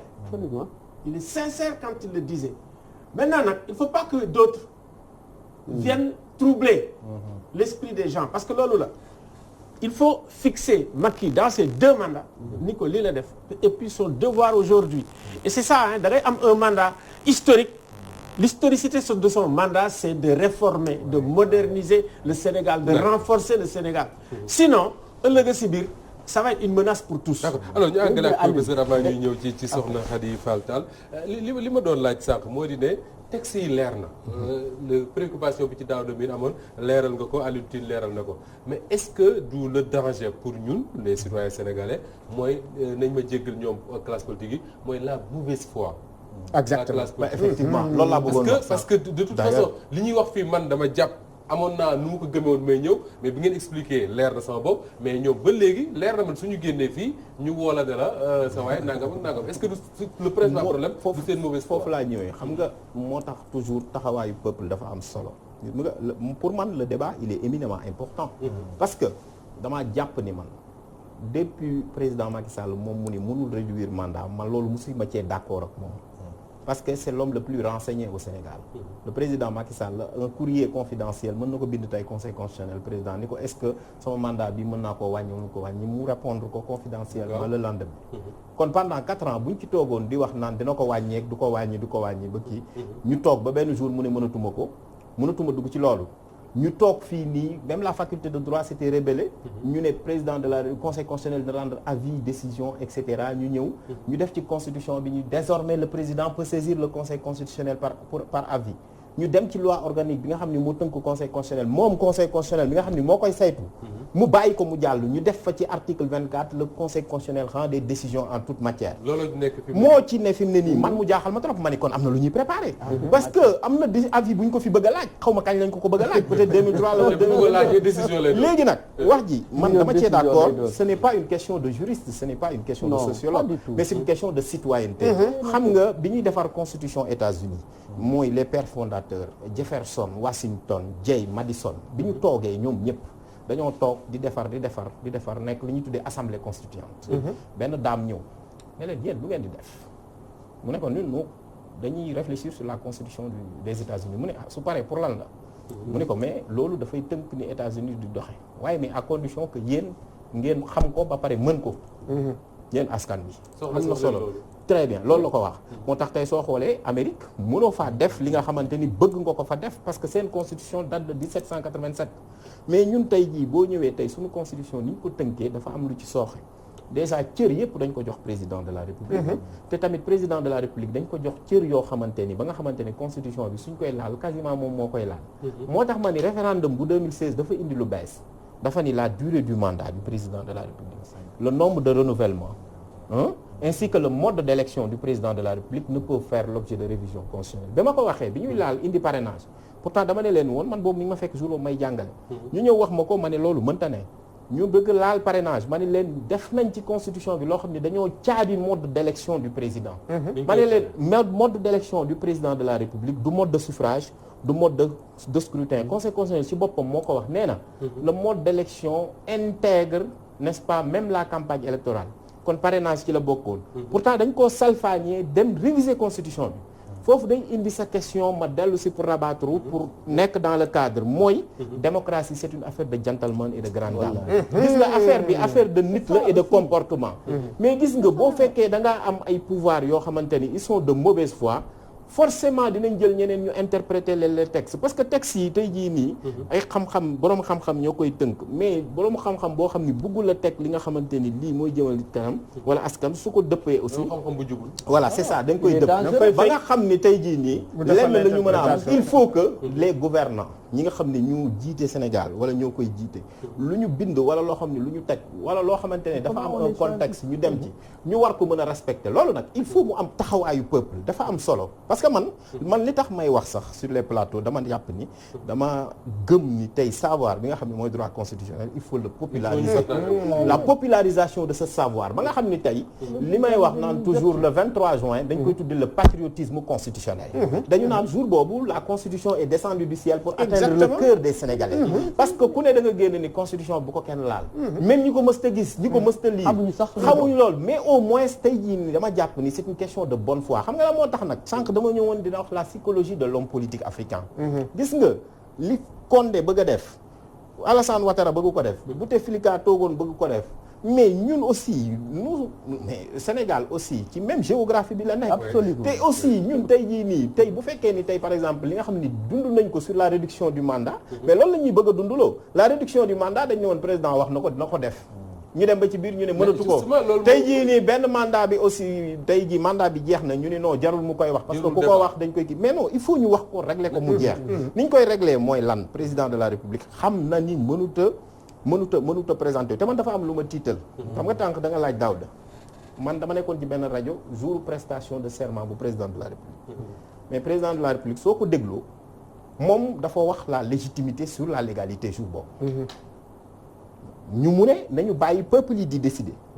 man d'accord naa. mais man loolu daf ma am lu ma undu ci discours bi parce que dama ni mais est-ce que discours bi c'est pas un discours de troisième mandat. parce que la légalité c'est la constitution. mais la légitimité c'est ce que veut le peuple. c'est ce que Alpha Condé a dit. effectivement moom foofu laa jëm maintenant c'est-à-dire que chef d'État yi. bu fekkee ni par exemple dem nañu ba nga xam ne ils sont dos au mur dañuy jéem a invoquer le peuple autrement sur cette question là gis nga tey Tandian ni mu ko defee woon un semblant de référendum la defoon ñu jéem la jaar et cetera moo tax tey ba nga xam ne ñun on a un verrouillage systématique il y a pas de 7 et de 5 ans la constitution est très claire maintenant beneen bi ci topp mooy posture la parce que Sénégal dafa am jaar-jaar tey bu ñu nee nul ne peut exercer plus de 2 mandats consécutifs c'est lié à un contexte. c'est lié à l'histoire gis nga France seen constitution tey bu ñu demee ñu ne la liberté d'aller et de venir est une liberté fondamentale c'est lié à leur histoire c'était lié à la prise de la Bastille à un moment donné ñun nul ne peut exercer plus de 2 mandats consécutifs c'est lié à 2011 kenn mënatu fee laaj 3e mandat ñu lay xool parce que mënatu fi ne parce que Sénégal verrouillé nañ ko c'est systématique et c'est dans la clause d'éternité. dinañ ñëwaat léegi ci waxu Alpha Condé jooju ak nan lañ ko mën a éviter au Sénégal alors soxna Khady Fall Sénégal quand même nekk ci benn contexte parce que il faut ñu waxtaanee contexte bi nga xam ne ci la réew mi nekk réew la moo xam ne nee nañ réew mu bari pétrole la réew mu bari gaz la réew mu bari leneen ak leneen donc forcément day intéresser les puissances étrangères te ñu bari jàpp nañ ne puissance yooyu lee ni ñuy falee suñu njiit yi ci Afrique gi seeni loxo du ci génn est-ce que coowal 3e mandat bi am ca Alpha Condé am ci Alassane Ouattara ñu koy junj ci Macky Sall est-ce que liéwul un peu ak puissance yooyu nga xam ne seeni intérêt ñu bari jàpp nañ ne nag chef d'État yooyu bokk na ci koy ñi ñu koy protéger ñett ñooñu mu tudd. bon ñoo bokk vous partagez la même géopolitique. Il s'agit de l'Afrique de l'Ouest nekk benn zone bu émiettée état yi bari ci superficie boo xam ne xëy na mënoon na bañ a mat 15 états et c'est 15 états ak yeneen facteurs yoo xam ne liés à la colonisation yu tax similitudes yi neexul dindi bien que nag am na côté boo xam ne xëy na Guinée différent woon na ci ñun à cause de Sékou Touré il n'est pas dans la monnaie CFA c'est important il faut le relever similitude bi gën a frappant nag Côte d'Ivoire ak Sénégal boobu moom li ñu nuróol dafa bari et donc mën nañu njort ne li xew fële mën na xew fii parce que région bi dafa xat benn région mais li ñu yaakaaroon ne moo ñu war a différencier mooy l'homo sénégalensis Sénégal quand même am na nu mu bindoo am na nu muy doxe am na nu muy fonctionner ba léegi seulement dafa am càggante goo xam ne xaw ma càggante la xaw ma li ñuy wax constitution seen liggéey dañ koy yemale foo xam ne waru fa yem xam nga constitution ba tey d'accord wax mandat bi tel mandat ngay def ñaata mandat ngay def mais est-ce que la constitution s'est déjà prononcée sur le profil d'un président kan lañ war a def président la constitution ne s'est jamais prononcée sur ça bu loolu passé ba nga war a prêter serment est-ce que mandat bu ne Alioune je pars sous ton contrôle baaxul woon ñu jox la des axes phares yoo xam ne ci nga war a inscrire sa liggéey parce que constitution journaliste aussi liberté de la justice et tout li ñu bëgg dafa yomb il faut qu'ils aillent vers l'opérationnel waaye ne fi aérien nekk ci constitution bi way la constitution nul ne peut way mais nit ki boo xasee jox paaka bu seetul yàlla bu ko neexee rendi la donc foofu la ñuy faire appel au bon sens au patriotisme et puis na ma yàlla baal nit nag dafa am loo xam ne lii nit rek la war a nekk ñi musul falu président ñu ngi fi wàññiwu leen dara te aussi le modèle de gouvernance du Sénégal wax nañ ko dinañ ko waxaat à l'une il faut qu'on convoque ça est-ce que ni ñuy dundee suñu gouvernance bi calqué sur l'Europe est-ce que c'est ça qu'il faut ça c'est la vraie question jël constitutionnaliste yi au nom de je ne sais quoi sortir faire de droit nekk di am un droit de vie et de mort sur la vie de nos populations sur la vie de notre administration sans faire l'essentiel ils ne font pas l'essentiel parce que tey jii bu ñu jëloon tey diw ne ko yow yaay président dañ la koy jox c'est un chèque en blanc à lui qui a réglementé ça wax la li nga war a def ak fi nga war a yem dëgg de manière opérationnelle jour bi ngay prêter serment gagné ba pare ñu ne la ah léegi kat bi ngay wut kii bi lii seetlu nañ lii peuple bi di kii lii lañ bëggoon nga def un deuxième mandat man je n'ose même pas dire dernier mais un deuxième mandat comme bii suñu président nekk tey. second mandat c'est son second si vous voulez. parce que c'est vraiment c'est sémantique je me méfie. donc ce second mandat tey moom waxoon na ko sax am na liberté tey d'action telle que lu mu bëgg soppi mën na ko soppi man nag dama koy jox une présomption favorable. comme quoi la mu jëkkoon a wax te yow ne nga fekk. li mu jëkkoon a wax mu ngi ci moom de waaye mën nañ ko dab ndax itam dafa am ay évolution yu fi am. yoo xam ne yii xëy na mën na tax xelam ñaaw nit rek la. man nag li ma doon tey appelé aussi bien pour son cas ñeneen li mu wax nañ ko jàpp mais nañ ko demander à ce que bu dee mën na nekk pour bañ a polluer son mandat qu'il vient de commencer. parce que fi mu ne nii si polluer ko non non non polluer boobu Moustapha ci laay wax. jëm de. gis nga fii ne bu ñu toppee waxu troisième mandat bi ba polluer li muy def fotam lay doon na taxaw wax ak nit ne leen loolu na jeex waaye na jeex bi du sanctionner Khalifa Sall sanctionner Alioune Tine sanctionner keneen ku ko wax dafa war a organiser dans le cadre du dialogue là bi mu def fexe nu mu waxee ak askan bi man de Moustapha loolu laa bëgg. parce que am na sax ñu wax ne. wax askan bi daal l'opposition dafa waroon a demander. comme li ngay wax ni que ni ci condition wu dialogue bi mu bokk ci. mu régler ce problème là mais l'opposition actuellement man sax mënuma leen critiquer parce que dañu nekk ci hibernation boo xam ne peuple bi mënu leen xaar ñun suñu soxla duñu xaar di ko wekk ci opposition wala ci keneen man Khalifa Sall laa wax ak yeneen citoyen simple yi mel na man amuñu baat politique gu ñu téewuñu dañu bëgg président wax ak ñun pour bañ a yàq liggéeyam bi ci kanam parce que le président est jeune Moustapha tey jii rien ne nous empêche de penser que tey war na mën a defar mandat boo xam ne bu pare Sénégalais yi ñoo koy porter pour tey jii une mission internationale ñu ngi koy xalaat te santuñu ko ndax ñun duñu militant duñu xaritam duñu naanukaay attaayam mosuñu ko sax rencontré ku mel ne man mais bëgg nañ Sénégal bëgg boo xam ne tey bëggoon nañu diplomatie sénégalaise tey moom mu defar mandat ba nga xam ne institution yu mag yi dañuy jëkkante yàkkamti mu pare ba yóbbul ñu ko foofa tey diplomatie bi rebondir ñun foofu la ñu ne moo tax bu ñu naan léeg-léeg peuple bi devancé na je suis en train de le croire ñun tey jii suñu ambition ci mag yi suñu ambition ci suñu président de la République à travers le Sénégal parce que ñun nag dañuy buur lay nga fu ne Alioune mi xam na ko jataay bu chef d'état yi toog ñu nga fa toog kon am na lu ñu xam dañu bëggoon président waxtaan ak askan ndax askan wi dese luñ ko dara nag bañ koy élire âge biñ ko élire monsieur ko fi indi sax too bañ ko jox ñu ko kenn mu amaat un deuxième mandat yàlla defal ko sutura Masalikul Jinaan keroog la fa xew waxuma sax sénégalais yi waxuma sax jullit mais ñëpp la seen xol set parce que sénégalais dafa bëgg jàmm tey jii ñu ngi ne tekk di ko déglu ba xam fan lay mujj ak juboo boobu ak Wade président Wade aussi am na ci responsabilité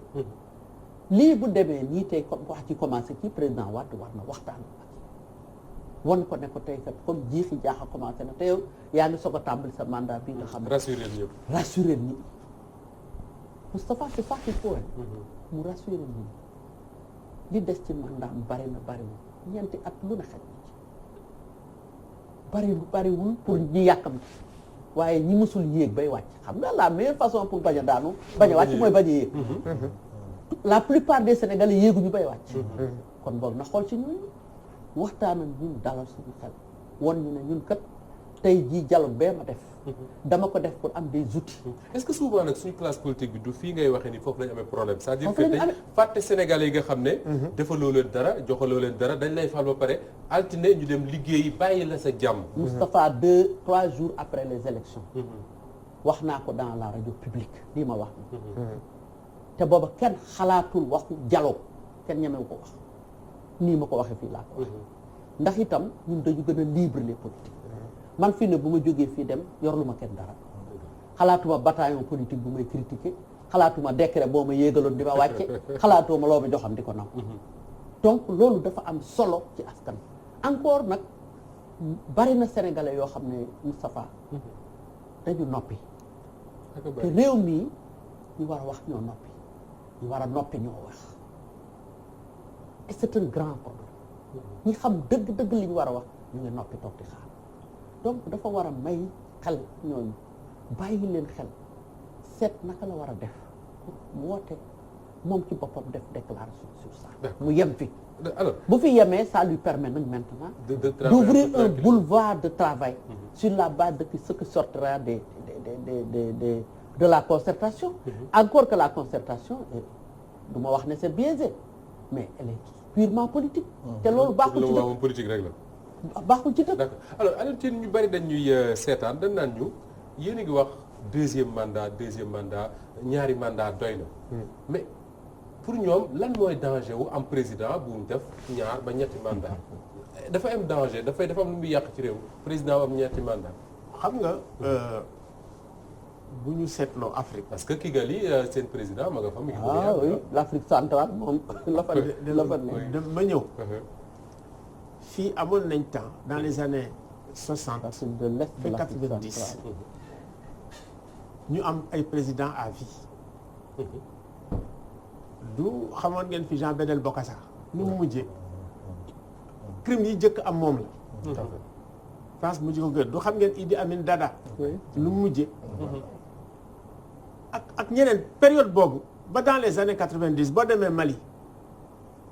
dañuy jël réew mi mel ni président bi ak partem ñoo ko moom. caxatee ko du am ay compétences luy liggéey du am dara. tout à fait da nga daan gis ay at ñi duñ leen mën a fay fonctionnaire maa wax ne te loolu de. après li ñuy wax kii démocratique transition démocratique ci lañ commencé di mën a fay ñin ñi di commencé liggéey mu am gouvernance affaire yi dem looloo ko andi. defaraat parce que dañu defaraat institution yi au Bénin. Bénin nag bi ñu defee institution 30 ans après normalement dañu war a ñëw auditer waat suñu système démocratique suñu système de gestion yi suñu institution yi xool. de gouvernance te mën naa naw Sénégal parce que Sénégal quand même assises yi mais c'est une affaire extraordinaire ñun ñu mënuñu xalaat mais vraiment espèce de constituante la. bien sûr. liggéey boo xam ni macha allah ñun dañ ko jëlaat Africa Jom Center liggéeyaat ko def ay propositions yu concrètes président am na ko parti politique bu ne am na ko fii dañu ne su fekkee ne dañuy def kii jëlaat nañ ko liggéeyaat ak waa assises yi donc 30 ans après dañu war a xalaataat suñu démocratie xalaataat suñu gouvernance parce que nii ñuy doxalee xam nga lan la jur parce que man dama seetlu parce que maa ngi liggéey quand même tuuti bu fekkoon ni corruption bi day yem ci administration bi rek mais dafa dugg ba ci armée yi li ngay gis ay défaites yi am c'est que gars yi dañuy lekk sax bay lekk ngànnaay yi nga xam ne moom la ñu war a protéger réew. Nigéria dem nañ ba ne ngànnaay yi armée war a yor moom lañ far jox waa Boko Haram. voilà mais boo gisee scandale yi am ci armée bi kenn mënu la ko wax nga jël Mali kenn mënu la ko wax yeneen réew yi nag dafa tàkkagul rek. ça veut dire que bu amee foofu. nga xam ne foofu mooy espace bi nga xam ne moo ëpp rigueur. y compris dans tous les domaines. bul xalaat nag li ci des Burkina bul donc problème mu gouvernance problème mu sécurité ak stabilité état la ça veut dire quand même durabilité état daf ci am doole moo tax ñu si insister parce que ñi nga xamoon ne ñoo yemoon ak ñoom grade ay 60 ay 70 tey dem nañu lu yàgg li leen dem loo mooy leen li tax nga ñëw ci ki ñuy wax Kagame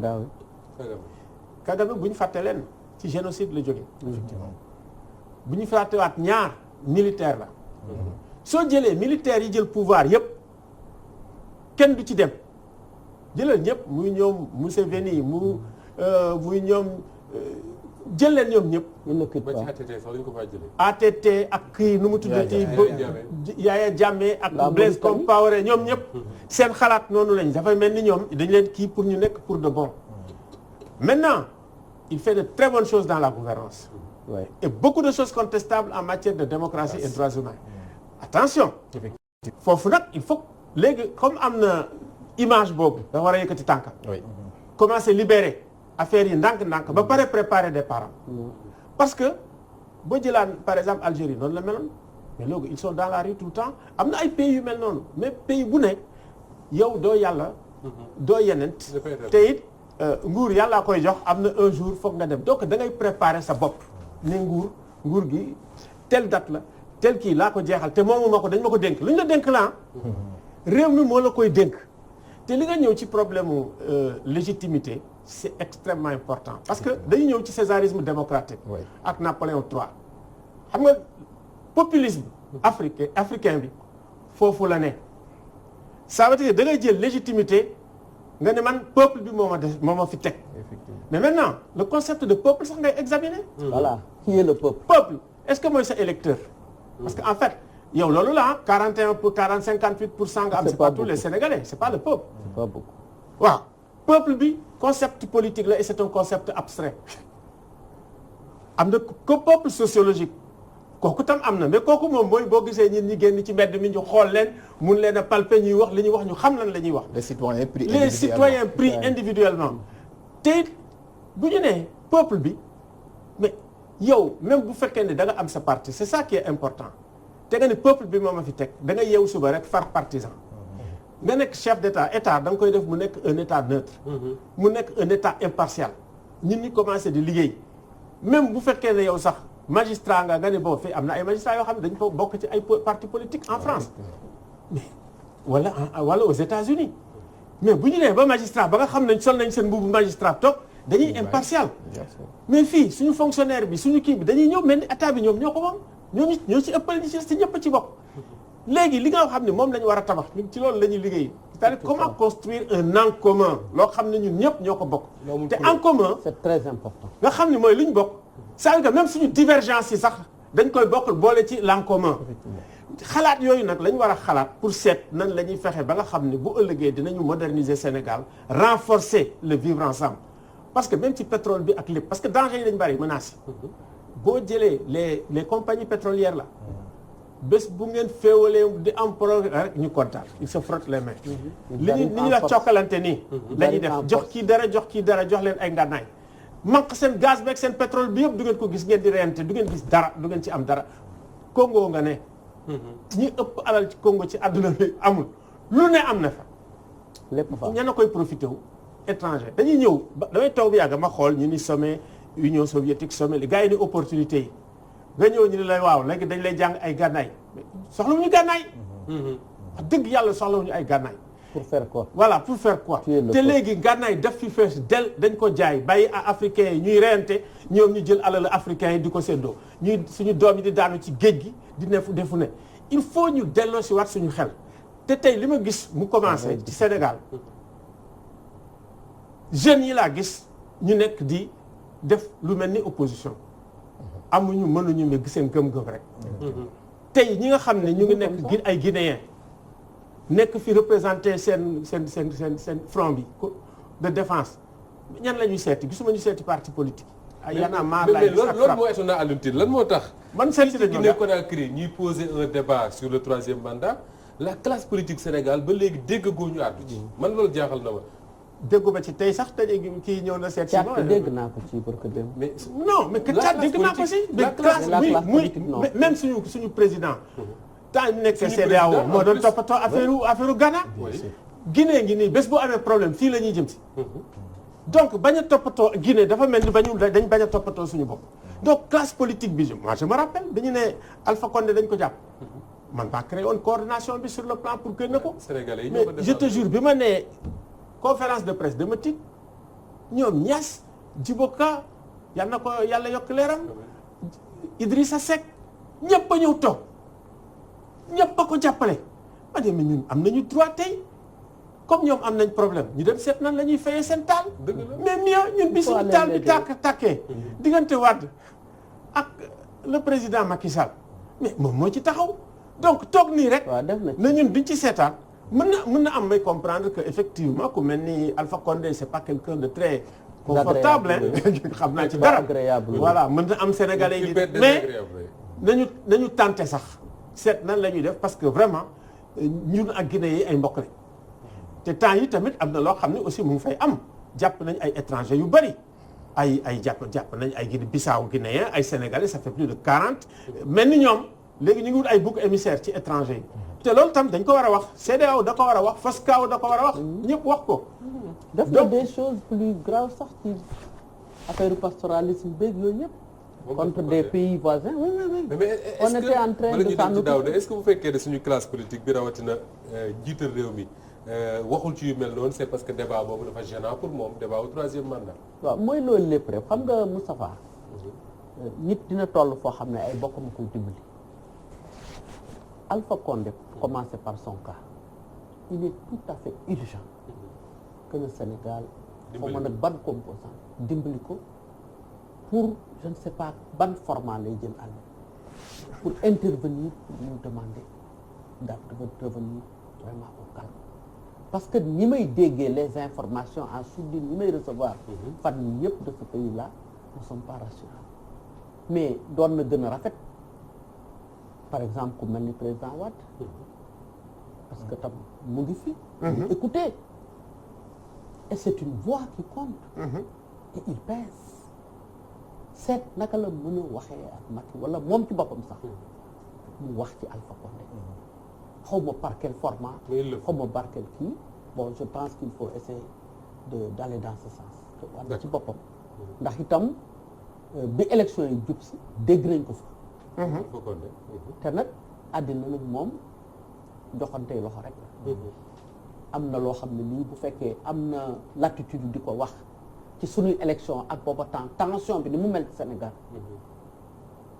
Wade déplacé wu dem fa war na wax ci lii ça nag je pense que autosaisine boobu ñu ko doon séntu xamuñu nag lu tax defu ko mais il y a lieu de le saisir en tout cas de s'attendre à ce que moom mu prononce wu ci lii pour calmer les gens et cela ne dédouane pas le président Macky Sall mais comme déjà affaire baa ngi xaw a boycotté këram xëy na looloo tax peut-être il est mal à l'aise pour en parler mais je pense encore une fois qu'il y a lieu aussi moom président Macky Sall nit ci jàppale ko ci affaire bi étouffé ko mu yem fii bon li mu wax sax peut-être boo xoolee relation Sénégal Guinée sax des fois dinañ am ay sikki sàkka mën nañ ko comprendre mais Buhari mooy président CEDEAO Buhari président CEDEAO war na jóg def dara comme ni mu ko defee ak Bénin parce que Bénin bi mu amee problème jéem parce que fekk na ko ci élection yi sax yónnee ministre des affaires étrangères am gars yi recevoir waaye dàq leen mais bi mu ñëwee faj na ko faj bu gaaw je pense que moom ak yenn chef d'état ak yenn chef d'état yi fi newoon bu ñu demee Alpha Condé dina leen recevoir ñu wax ak moom ne lañ koy mën a dimbalee de deux mooy tey Nations Unies dafa faible amatuñu xaalis seen kàddu soriwul Union européenne léegi dañuy def ndànk parce que Union européenne boo koy xool sax dans le contexte ouest africain et francophone c'est la France presque ñoom ñooy wax lii wax la te France seen affaire leerul de mon point de vue ci di may gis ba léegi dans la plupart des états muy Cameroun muy feneen ak feneen leerul il faut que France nag tamit à un moment donné leeral son jeu voilà mu leeral jeu c'est une très bonne chose CEDEAO ils sont encore timides parce que waa ji il n'est pas confortable mais il me semble que quelqu'un comme Buhari mun na dem wax ak moom waaw. mais Boiry dama bëggoon lu yokk benn affaire Boiry il a l'obligation mu wax ak moom. Exactement. man damay rappeler ni Afrique de l'Ouest dañu am suñu texte te charte CEDEAO day wax citoyen ouest africain. moo tax ñu bokk même passeport bokk même carte d'identité. donc ce qui se passe en Guinée man sénégalais bi dama ci war a wax. xam nga lan moo tax maa ngi koy wax même li xew Libye. la protection diplomatique tey jii nii defuñu ko ci texte bi dañ ko fàtte mooy même dëkk boo xam ni. dañu fa dem citoyen ouest africain dem fa te amoo fa représentation diplomatique. beneen état ouest africain donc Sénégal bu nekk Libye Nigéria dañ war na ko dafa war loolu moom mooy la protection diplomatique communautaire tey jii nii ñun l'article 27 du traité de la CEDEAO day wax le citoyen communautaire donc ñun tey cette question de citoyenneté là day imposer à ce que Boiry mu dem Guinée jéem a wut solution parce que s'il y a des morts ñoom ñooy am la responsabilité. professeur dina ñëw ci léegi parce que yow ndax ne wax yu jeex na tàkk mais Daouda Mine suñu xoolee le parti présidentiel parce que soxna Khady Fall Tall wax na sànq ne il faut que ñu wër Macky Sall dimbali ko. Alioune Tine wax na sànq ne xëy na moom ci woom amul envie dem en 2024. mais lu nekk mën naa xew ci kaawam ñu koy pousser ak organiser wul kaawam ak yooyu. kaawam ñu dégg ci Sori Kaba wax ne mënul nekk candidat. Moustapha Diakhaté wax ne mënul nekk candidat. Moustapha Cissé Lo wax ne la CEDEAO va faire des recommandations fortes contre le troisième mandat. c'est vrai. à côté am ñoo xam ne ñi ngi taxaw ne mën naa war a bokk. moom président Macky Sall waxul dara est-ce que tey waruñu ragal quand même mu déglu kaawam trop ba li mu bëggoon def finalement mu bàyyi ko fa pour protéger xëy na ñi mu nekkal ak ay mbokkam ak yooyu présenté en 2024. mën na nekk de waaye bu ko defee je pense que il va le regretter amèrement. APR problème bi mu am c'est un parti qui n'est pas structuré. armée mexicaine la. waaw qui n'est pas structuré est-ce que Macky Sall moom moo ko bëggee noonu. je sais pas mais je sais que 2008 bi ñu ko créé ba tey jii. amul benn effort bu nga xam ne def na ko pour structurer son parti. boo demee dans toutes les régions. boo fa demee da ngay gis ni par exemple ay querelle de positionnement moom moo fa nekk. Fatick mi boo fa demee c'est la même chose nga dem Ziguinchor c'est la même chose nga dem Kolda c'est la même chose nga dem Saint-Louis c'est la même chose foo mun di dem loolu moo fa nekk. da nga fekk ay cas yu bokkul. il est comme Abdoulaye Wade nekkoon la seule constante bi nga xamante ne moom moo nekk ci voilà. maintenant li nga xamante ne peut-être war na ko mun ragal c'est l'après Macky comme structuré wu ko ba nga xamante ne am na ay institutions yu nga xamante bu fa jógee am na ko mun wut tey jii bu ñu toogee Macky Sall bu fa jógee kan moo koy wutoo. personne ne peut te le dire. peut-être moom xam na. loolu moo tax positionnement bi am. nga gis ne par exemple ñenn ñi ne Mimi Touré ñenn ñi ne Amadou Ba ñenn ñi ABC. xam nga voilà ñenn ñi Mansour Faye ku ci nekk mu ngi fël. je veux dire que actuellement ni li nga xamante ne moom la war a def moom si boppam mu jël le parti du peuple. parti du peuple moom moo ko ci mun génne. que mu nekk APR amul lenn lu nga xamante ne mën nañu ko ci apporter. amul bu doon APR kese du nekk président de la République encore une fois. parce que comme ni ma la ko waxee 2012 moi j'ai couvert sa campagne électorale au premier au deuxième tour j'ai sillonné le Sénégal ak moom. ñi ko doon topp ñi ko xamante ne ñoom ñoo ko voté c'est pas les gens de l'APR. parce que APR ils n'étaient pas majoritaires dans ce pays-là. Parti socialiste ñoo leen ëppoon PDS ñoo leen ëppoon. malgré tout il a été président de la République. ça veut dire que parti du peuple moom la mën a jël def li nga xamante ne ëllëg dina am way bu rafet dina def lu nga xamante ne ëllëg également dina mun a siggi devant le peuple et que mu am benn envergure internationale bu nga xamante ne après le pouvoir mu mën a dem def ji leneen. Soxna Khady Fall est-ce que tey moom président Macky Sall dafa war a jël kaddu xawma déclaration à la nation am na ñu bari sax ñu wax ne bi mu doon prêter serment en 2019 mënoon na régler le problème il ne l'a pas fait. est-ce que tey coow li judd na ba pare yaa ngi wax sax li ñu ragal mooy mu poulier son mandat est-ce que tey dafa war a jël kaddu taxaw jàkkaarloog Sénégalais yi ne leen na coow li nag ni ma ko waxee noonu laa koy defee ci mandat boobu laay yem. man de loolooy sama xalaat parce que itam li mu desee devant les Sénégalais bari na am na solo poulier fi mandat am lii ci des dara jaru te du am benn dividende politique pour lui ça je suis formel donc bu daxawoon tey clarifier loolu tey dafay ubbi beneen page avec conciliation bi fi am ak atmosphère favorable bi ñu nekk tey dafay amaat beneen état de grâce bu bees boo xam ne réforme yi ngeen di wax ak rupture yi mu war a def tey dina nekk à l'aise pour def ko ndax sénégalais yépp de tous bords dinañ jóg jàppale ko jeexal en beauté mais bu bàyyee nii mu polluer Moustapha du baax Alioune Tine dafa war a am ay kilifa yu jóg dem seeti ko comme li ñu doon wax le peuple du 23 juin ne ko waxal bala ñoo àggaat ci li xewaat 23 juin wala déet. waaw wala dañ koy bàyyi xelam rek. man sama gis-gis daal mooy normalement ci biir soit moom ci boppam looloo gën baax sax. de son propre gré. mu ne man dinaa clarifier le jeu. clarifier le jeu c'est exactement daal di ñëw daal di def une déclaration solennelle. ba pare ni troubam parce que en réalité ci biir partem bu ko neexee ku mu neexul doo falu. dëgg la mu wax leen dëgg nii ngeen di doxalee parce que sénégalais yi ñooñu fi teg ñoom la ñuy liggéeyal ku dekkoon ne mu dàq la. jeex loolu moo gën ay sori kaba yi c'est des lampistes. dëgg da nga leen di dàq doo leen dàqee da nga dafa archi dramatiser question wu troisième mandat. ba nga xam ne. léegi dafa yóbbu code bi. dans la discussion et le débat public. boobu moo indi affaire bi dans le débat public. mais tey bu fekkoon ne fàtte na ko ba nga xam ne ñun ñi fàtte na ko mu génne ko en 12 sax. kenn du wax. si bien que tey boo xoolee dëgg neex yàlla confusion yi am entre le formel et l'informel. entre le parti et l'État même par exemple magistrat yi ñu dàq. booy xool nga xam ne ils se sont fait l'écho de confidence yoo xam ne c'était pas encore sorti. c'était pas dans leur mandat c'est vrai mais est-ce que jaroon nañu dàq leen xam nga li ñuy wax jéggale ak jéllale su ko defee yow da ngay taase maintenant nga ñëw nga nekk ak sénégalais mooy parti du peuple li nga wax. dañu sénégalais yi lii max wax génnuma ci laa nekk ñi may liggéeyal nag ñoom lay wax. clarifier sénégalais yi lañ fi nee na ñoom la ñuy liggéeyal képp koo xam ne da nga nekk di xalaat ay deuxième mandat fi mu ne nii jotagul ku ko wax nga génn nga dem sa soo bëggul nga génn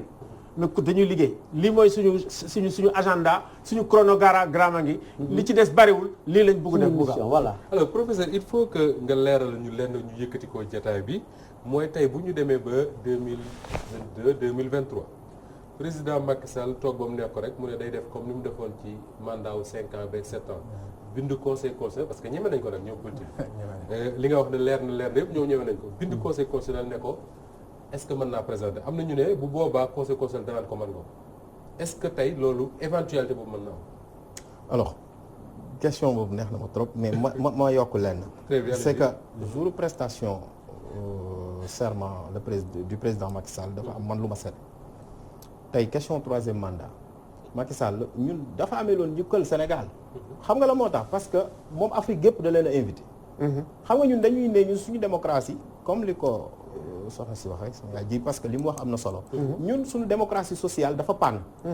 question sociale soo xoolee les questions institutionnelles rek la ñuy mettre en avant. mais foofu mënoon na wane ni au chef d'État ñoom Alpha ñeneen ñi. même Kagame Macky Sall amoon na parce que Macky Sall dafa waxi set la wax. donc boobu Kagame il était rehaussé ragaillardi du wane kii. mais ci beneen côté bi waroon na ko wax ni ko Sénégal kat day dëkk boo xam ne fii élection dañ koy disputer man mii am na de façon démocratique laa gagné. pour wax ko ni ko yow aussi il est temps que nga préparer sa dem. exactement c'était le moment mu joxe un signal fort te loolu da doon rehausser le peuple sénégalais.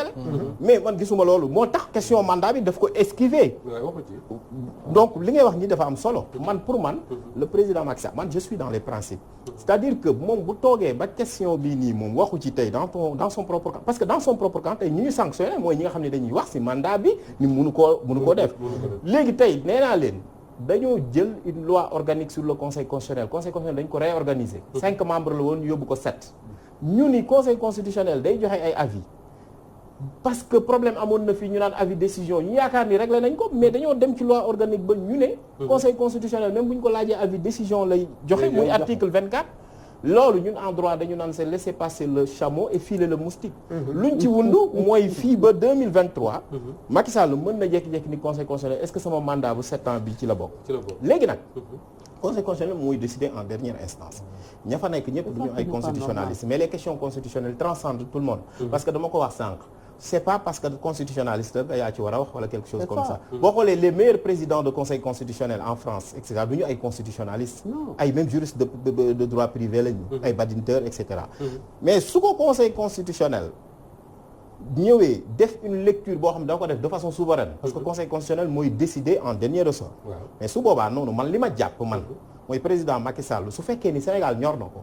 su fekkee ni par exemple ñi nga xam ni bëgg nañ ko ñu ngi ko bëggal woy wu rafet parce que man damaa jàpp ni le président Macky Sall un tel mandat bu fekkoon ni par exemple mi ngi ci logique boobu li mu waroon njëkk a def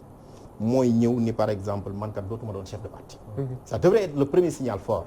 beneen bi ci topp mooy mu jékki-jékki ni man kat dinaa def de telle sorte que Sénégal dinaa def une transformation sociale. peut-être que ci la nekk par exemple damay wax ni toujours 1 million d'emplois yi nga xam ne le président Macky Sall mais da ko promettre ba tey waxaguñ ci. presque léegi mu def 1 an donc de pouvoir et cetera mais su ko laajee conseil constitutionnel am na ñu wax ne. mën na ko wax waaw. mais man dama jàpp ni cette fois-ci conseil constitutionnel su ko waxee. bu boobaa noonu man xamatuma conseil constitutionnel bu Sénégal non du ma wax man en tout cas ma tas ko mais en tout cas. kenn mënu la ñëw Sénégal. ni président Macky Sall war na mun a def 3e mandat en vertu de quoi en tout cas ce ne serait pas en vertu de la constitution ni en vertu de l'article 27. très bien c'est très clair professeur Ngouda Mboup maa ngi lay gërëm bu baax Daouda Mine maa ngi lay gërëm bu baax a baax di gërëm président Alioune Tine ak soxna Khady Fall Tall jiite AFAW jiite tamit li nga xam ne mooy FOSCAW mbokk yi ñu ngi leen di gërëm yéen tamit ci ànd bi ngeen di ànd ak ñun alxames bu nekk ci jamono ji ci seen émission diine ak jamono di gërëm Cheikh Tidiane Diop ak équipe bi nga xam ne moom la àndaloon tey ji ci ngoon mbokk yi jërë ngeen jëf ñu joxante dig daje beneen alxames incha allah ci beneen diine ak jamono